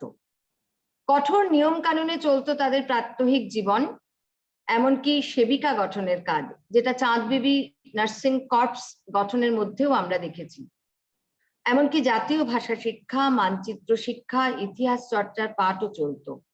তাদের সামনে তুলে ধরা হতো সেই সব মহিলাদের কাহিনী যারা ভারতবর্ষের ইতিহাসে স্বাক্ষর রেখে গেছেন। তারা কারা? না রানী লক্ষ্মীবাই, চাঁদ বিবি, রাজিয়া সুলতানা, রানী ভবানী প্রমুখেরা। আমরা পরবর্তীকালে দেখেছি যে মায়া লেখাতে যে মায়া গাঙ্গুলি, রানী মম্মাতা, শান্তি ভৌমিক এরা নিজেদের আঙুল কেটে রক্ত তিলক করিয়েছিলেন নেতাজির কপালে এবং শপথ নিয়েছিলেন তারা জীবনের শেষ বিন্দু পর্যন্ত মাতৃভূমির মুক্তির জন্য কাজ করে যাবেন। কিশোর কিশোরী তরুণীরা ঘর সংসার ত্যাগ করে এই রেজিমেন্টে যোগদান করেছেন এবং তাদের প্রতি দায়িত্ববোধ এবং মমত্ববোধ নেতাজির কিন্তু সব সময় ছিল। তিনি মেয়েদের মাতৃজ্ঞানে পুজো করার কথা বলেছেন। এমনকি do's and don'ts for the officers and men of the Indian National Army শীর্ষক যে নির্দেশনামা ছিল, সেখানে কিন্তু তিনি বলেছিলেন যে আজাদ হিন্দের কোনো সেনা যদি মহিলাদের প্রতি কোনো খারাপ আচরণ করেন বা নারী ঘটিত কোনো অপরাধ করেন, তখন তাদের গুলি করে মারার নির্দেশও নেতাজির ছিল। তিনি কিন্তু বাহিনীর মধ্যেও বা রেজিমেন্টের মধ্যেও কোনো পক্ষপাতিত্ব কখনো করেননি, কোনো ভেদাভেদ করেননি। ফলস্বরূপ আমরা দেখতে পাই যে অতিরিক্ত তামিল প্রীতি থাকার কারণে সত্যবতীকে তিনি সাবধান করেছিলেন। এমনকি রাসাম্মা যখন হাবিলদার থেকে মানে তার প্রমোশন পাওয়ার জন্য তিনি যখন অ্যাপিল করেছিলেন, সেই আবেদনও কিন্তু তিনি নাকচ করে দিয়েছিলেন। এমনকি মিত্র শক্তির বিমান হানার সময় রানী বাহিনীর সাহস আর পরাক্রম আমরা প্রত্যেকেই কিন্তু তার সাথে ওয়াকিবহাল। 1945-এ বার্মায় আজাদ হিন্দ বাহিনীর পরাজয়ের পর নিরাপদে তার বাহিনীর সদস্যরা যাতে মালয়ে পৌঁছন, সেই জন্য দীর্ঘ পথ নেতাজি তাদের সঙ্গে হেঁটেছিলেন। আশীর্বাদ, অপত্য স্নেহ, আত্মীয়তার পরশ নিয়ে শেষ দিন পর্যন্ত মানবতার পথে হেঁটেছেন নেতাজি সৃষ্ট রানী বাহিনীর সদস্যরা। বৈপ্লবিক কাজে আত্মনিয়োগের পাশাপাশি এই নারীরা সামাজিক, রাজনৈতিক এবং মৌলিক চাহিদার সম্প্রসারণেও সচেষ্ট হয়েছিলেন। পরবর্তী পর্যায়ে মানে তাদের মধ্যে অনেকেই যখন আত্মপ্রতিষ্ঠা পেয়েছেন, তারা অকপটে স্বীকার করেছেন যে 1943 থেকে 1945 এই দিনগুলো তাদের জীবনের শ্রেষ্ঠ সময়। আমরা তাদের আজকে স্মরণ করছি।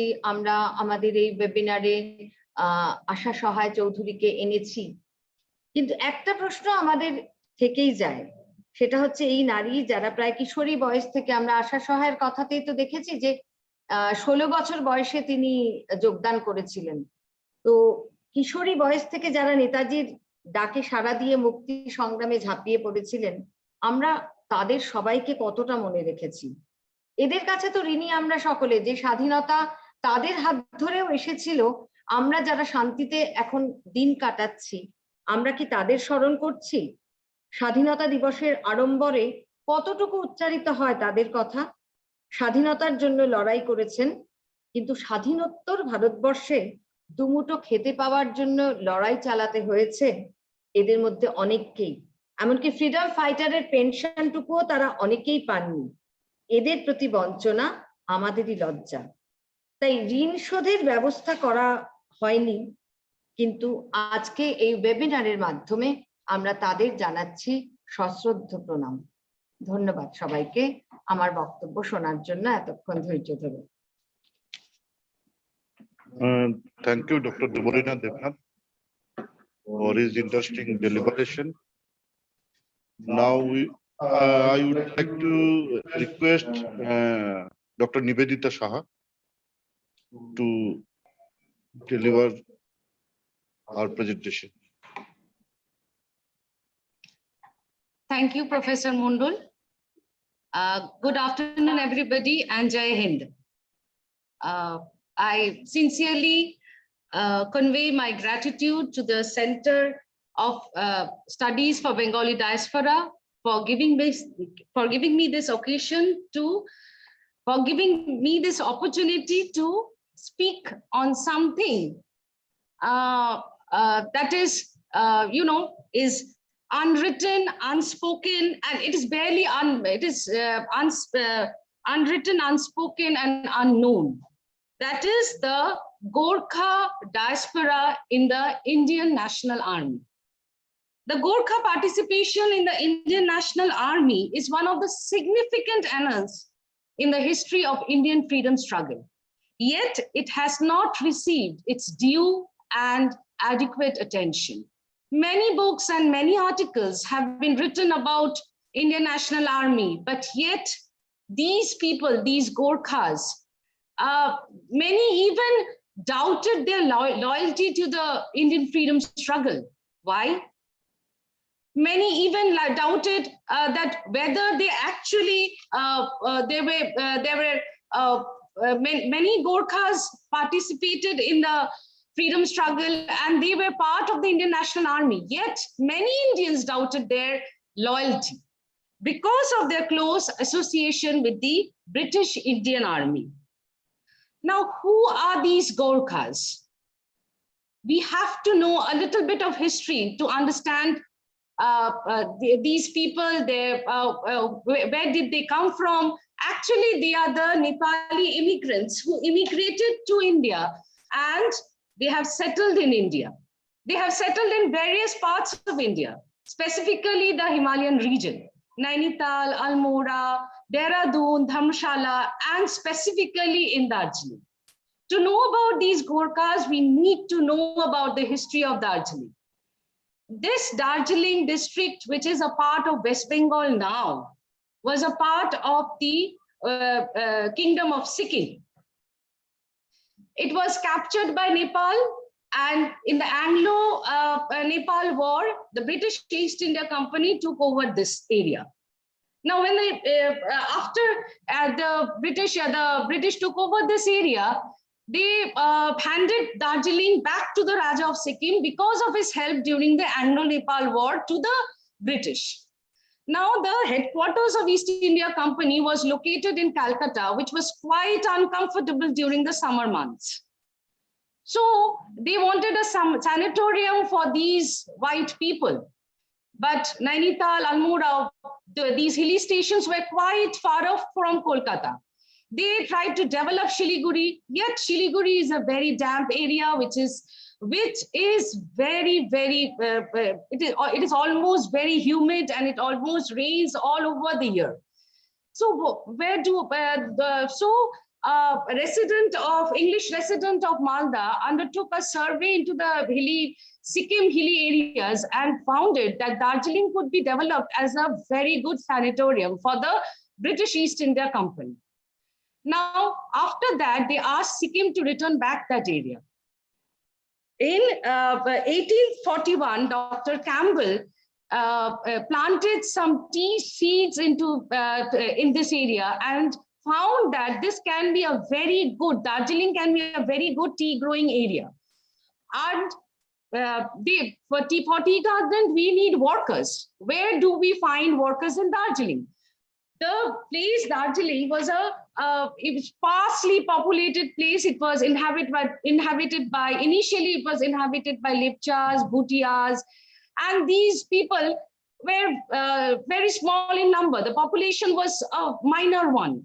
But for tea gardens, we need hard working laborers. We need many laborers. So what they did, they tried to bring the tribals from Chota Nagpur plateau and try to settle them in Darjeeling. But the area, this tribals were not accustomed to the chilly weather of Darjeeling. So they now encouraged the Nepalis to migrate from Nepal and settle down in Darjeeling. So this migration started from Nepal. My Nepalis started their migration. They started as tea garden. They came to India as tea garden workers, and they also came to India as soldiers. How did they come to India as soldiers? But during the Anglo-Nepal War, the British were moved by their mercenary spirit. They had fierce fighting capability. So the British East India Company, or the British East India British Army, what they did develop? They developed a nomenclature of martial race, and the Nepalis and the Sikhs were included to it. After the Anglo-Nepal War, near about 4,650 Nepalis joined the British Army. And during the Anglo-Sikh War, during the Great Revolt of 1857, these Nepalis helped the British East India Company. Now, because of this, these Nepalis, because of this, the Indians doubted their loyalty, that these Gorkhas, or we can call them Gorkhas, these Gorkhas helped the Britishers. How did they would help the Indians in their fight for their freedom? But we should know that the culture, the Nepali culture, their religion, their custom were quite different from the Indians. They were oblivious of the empire, British Empire building in India. They joined the Indian National Army later, or they joined the freedom struggle, oblivious of the British objective in India.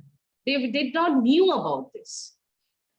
Subhash Chandra Bose, now if we come to the I.N.A. history, now we understand these Gorkhas migrated to India because of as tea garden workers and as soldiers to fight for the British Indian Army.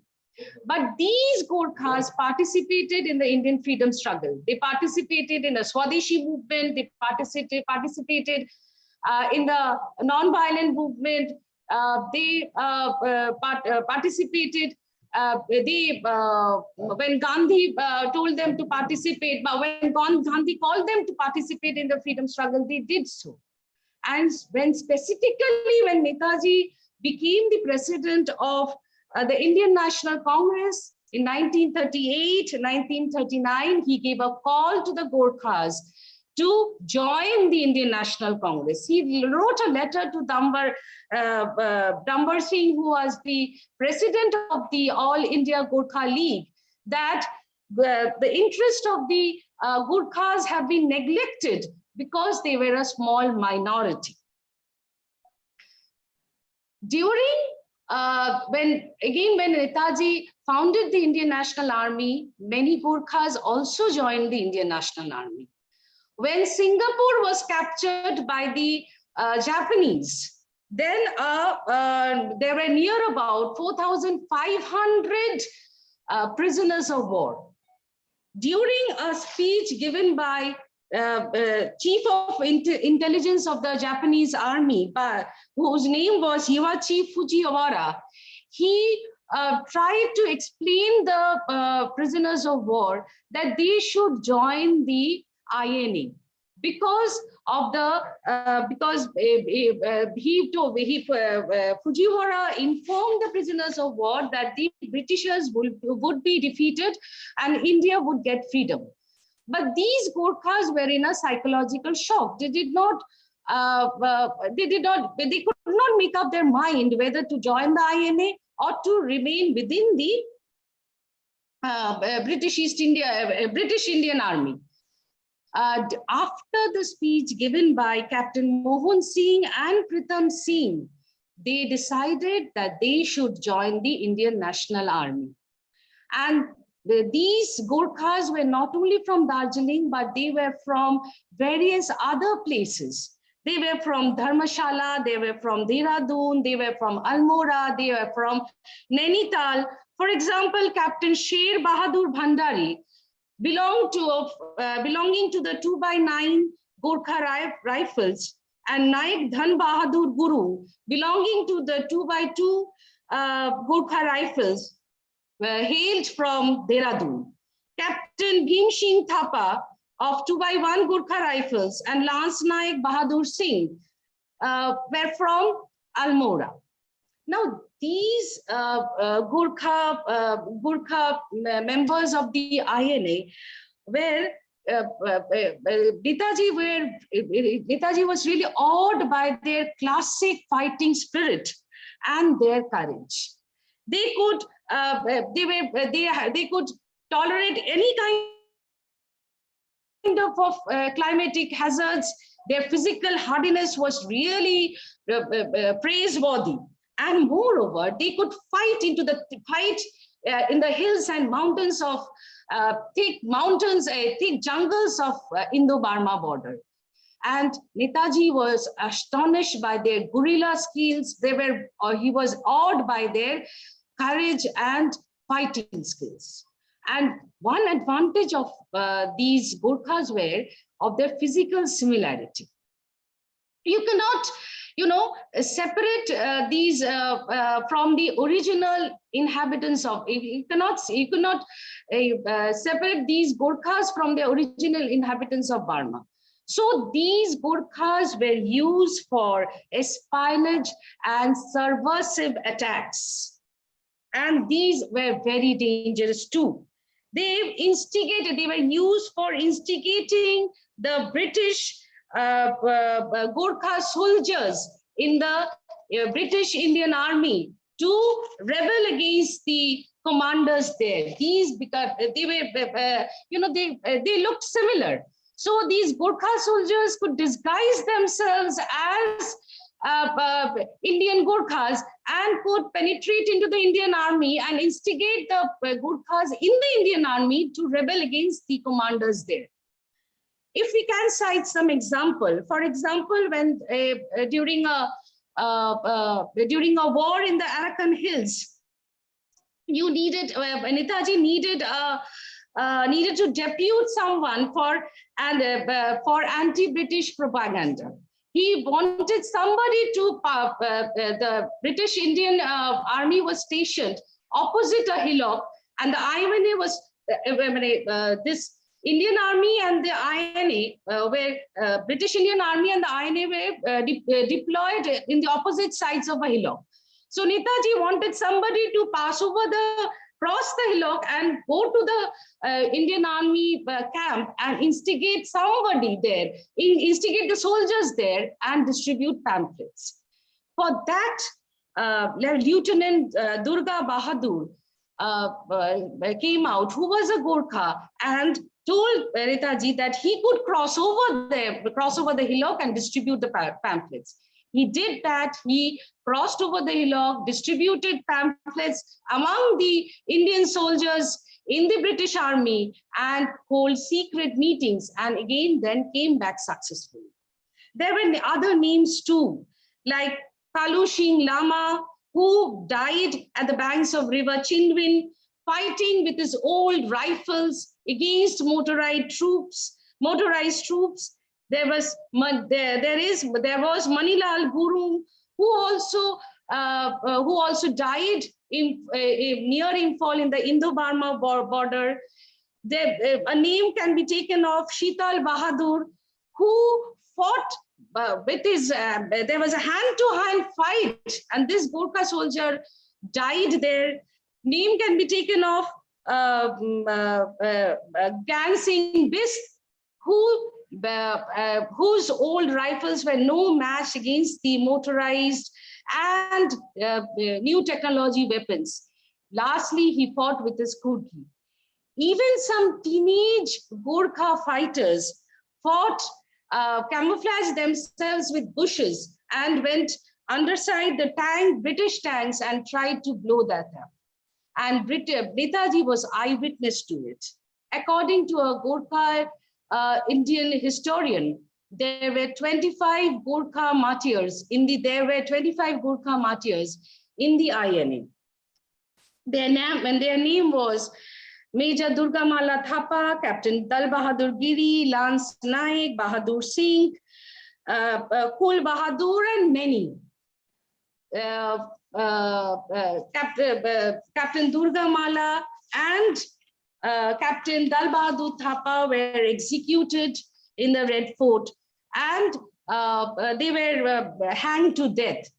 And Durga Mala, before being hanged to death, he said to his wife, "Don't be worried, because there are crores of Hindustanis will be with you after my death.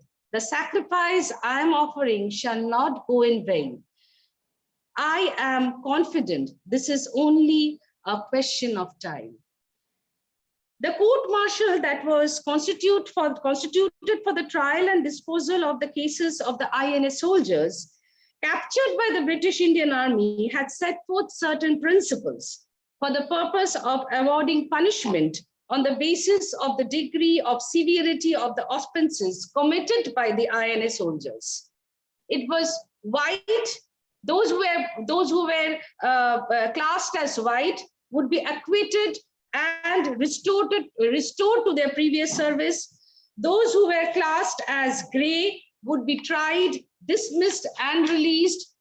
Those who were classified as black would serve a short period of punishment, and those who were classified as blackest would be hanged until death.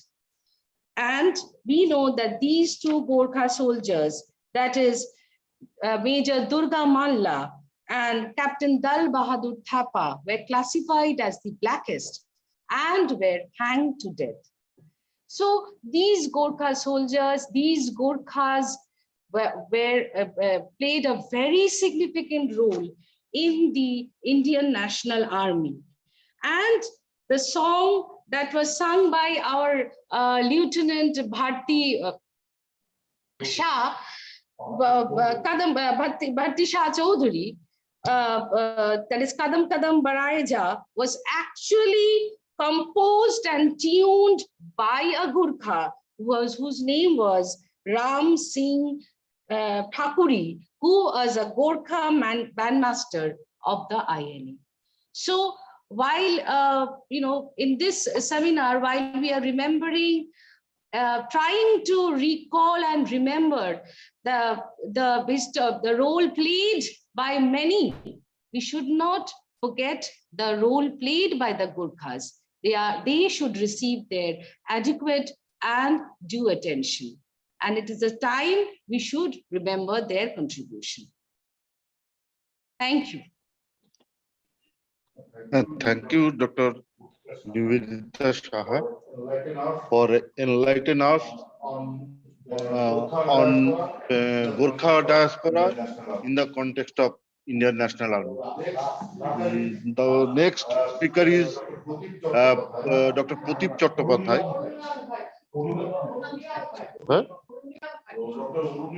Dr. Urunima Mukherjee.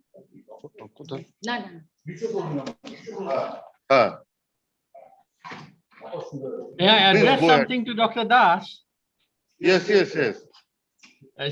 She's moved out. Is she still there? Yes. Dr. Das, thank you for this brilliant speech on the Gorkha participation in the Indian National Army. She's Nivedita Shah. Yes. Sorry, she is Shah. Dr. Nivedita Shah. Sorry, yes. I got mixed up. Yeah. Thank you very much for this brilliant speech on the Gorkha participation, because I have picked up here and there some of the information, but this one, I would like to have a copy of that speech, because I'm in Germany and we want to include that in some of our seminars. And you mentioned Ram Singh Thakuri. I have known him since we were kids, and we used to sing Kadam Kadam, Shubhashaji, Subsa Kachayana Ki Barkha Barse with him. He gave the tune to the Hindustani translation of Jana Gana Mana, the Subsa Kachayana Ki. In fact, Netaji asked him to give a tune which would be more dynamic and wouldn't be a lullaby. And also Shubhashaji, also he composed Kadam Kadam, of course, and many of these things. I mean, Ram Singh is sort of, was someone who really was so much imbibed in the Indian National Army traditions. and was a great admirer of Netaji. But thank you very much. I had to say it was very, very well done. Thank you. Well, that makes me proud, Mr. Bose, because she's my colleague and also she did her PhD under my supervision. So your appreciation really sort of is a matter of pride for me also. Thank you so much for your encouragement. You're welcome. Thank you. Thank you so much.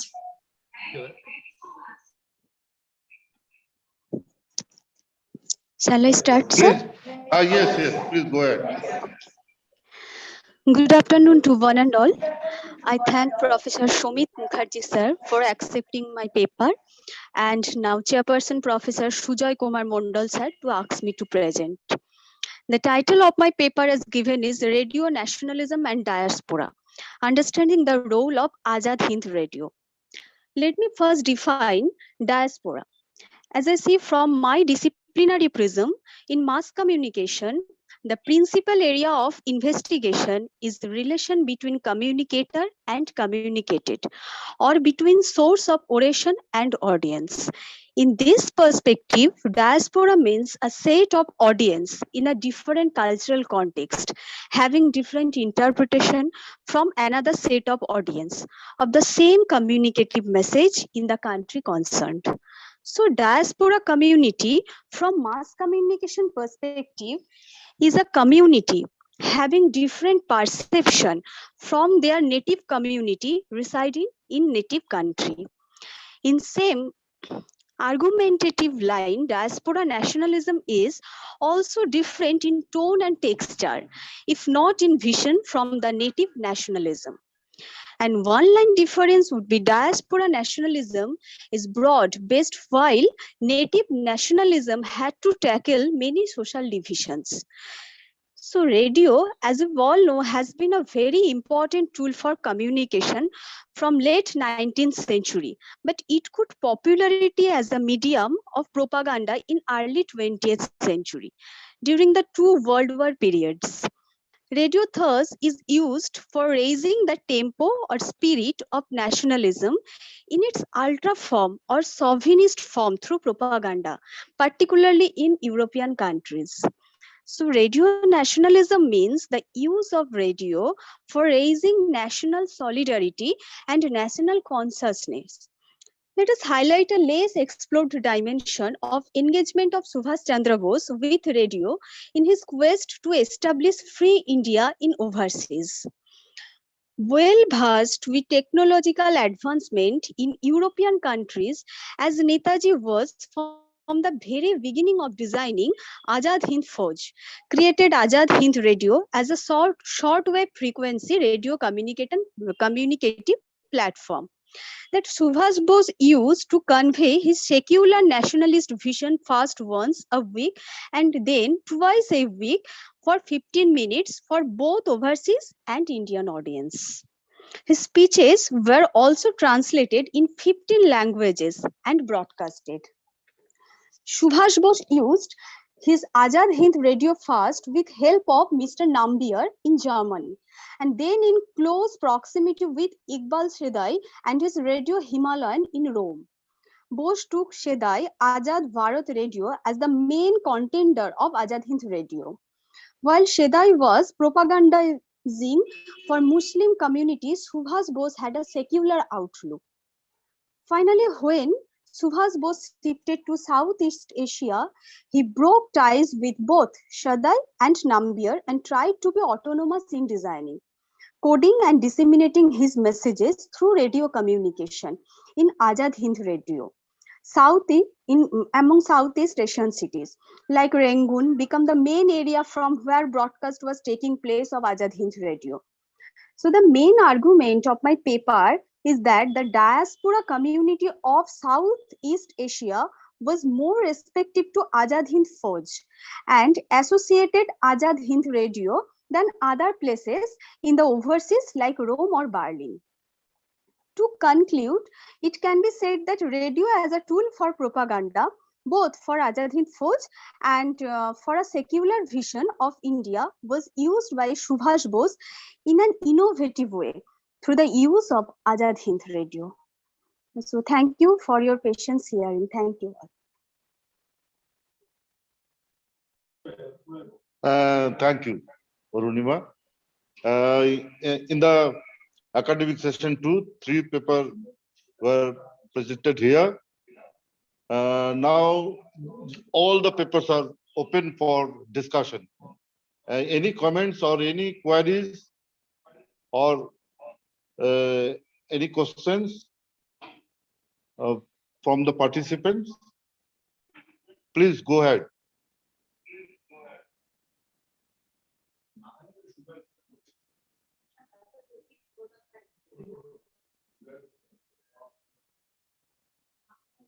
Anyone? Okay. Now I conclude the session. The 3 papers are presented. These are very interesting. First one is women empowerment and Rani Jhansi Regiment, presented by Dr. Debolina Debnath. And second topic is the Gorkha diaspora in the I.N.A. Actually, Dr. Shaha highlighted on the role of Gorkha people on I.N.A. This is very interesting. And last speaker is Arunima Mukherjee. Arunima Mukherjee also talk on the topic diaspora and the communication and other aspects of the I.N.A. Thanks to the speaker and the participants. Thank you. Yes. Now I would like to request Dr. Pradeep Chattopadhyay to propose the vote of thanks. Good afternoon. We are nearing to the close of this very wonderful and insightful webinar. So now it is the time to offer thanks. So on behalf of the organizing committee, let me first begin by thanking our Honorable Vice Chancellor, Sir, Professor Manush Kumar Sannal, Pro Vice Chancellor, Sir, Professor Gautam Pal, Dean Faculty of Arts, Professor Amolendu Bhuiya, the management in CIRM, the officer in charge of CIRM and other staffs of CIRM for providing us with the Wi-Fi facilities and this room from where we could have this hybrid kind of webinar. And the next in line are all the invited speakers. You know, they were so very enthusiastic in their presentation and insightful in their deliberation that we learned a lot from them. And it was our good fortune to have among us all these invited speakers who were in some way or the other linked with Netaji Subhash Chandra Bose. And then we had the paper presentation session. The 3 paper presenters, we offer thanks to all of them. Chairperson of the paper presentation session, Professor Sujoy Kumar Mondal, deserves a special thanks. And we also thank all the participants, you know, and particularly who raised questions during the first technical session and this paper presentation sessions. And last but not the least, the captain of the entire event, the director of Center for Bengal Diaspora, my senior colleague, Professor Sumit Mukherjee. You know, he was so very keen to have this webinar and discussed a lot with all the organizing committee members. And then for him, we could have this live streaming of some important personalities in understanding better Netaji Subhash Chandra Bose. So thank you, Professor Mukherjee, for organizing this webinar. And we hope that all this good work of the Center for Bengali Diaspora continues in the days to come. And now I hand it over to Professor Mukherjee, probably if he could, or to our colleague and organizing committee member, Debolina Di, to call it a day. Thank you. Thank you, Pratip. Now we will end our today's webinar with the national anthem sung by Debadita Bhattacharya.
सबके दिल में प्रीत बसाए तेरी मीठी वाणी, हर सूखे के रहने वाले हर मज़हब के ब्राह्मण, सबके द्वार पर मीठे सब गोद में तेरी आके उनके प्रेम की माला, सूरज बनकर जग पर चमके भारत नाम सुहागा, जय हो जय हो जय हो जय जय हो भारत नाम सुहागा। डूब सभेरे पंख पखेरु तेरे ही गुण गाए, बास भरी भरपूर हवाए जीवन में रुलाए, सब मिलकर हिंद पुकारे, जय आजाद हिंद की लहरें, प्यारा देश हमारा, सूरज बनकर जग पर चमके भारत नाम सुहागा, जय हो जय हो जय हो जय जय जय हो भारत नाम सुहागा।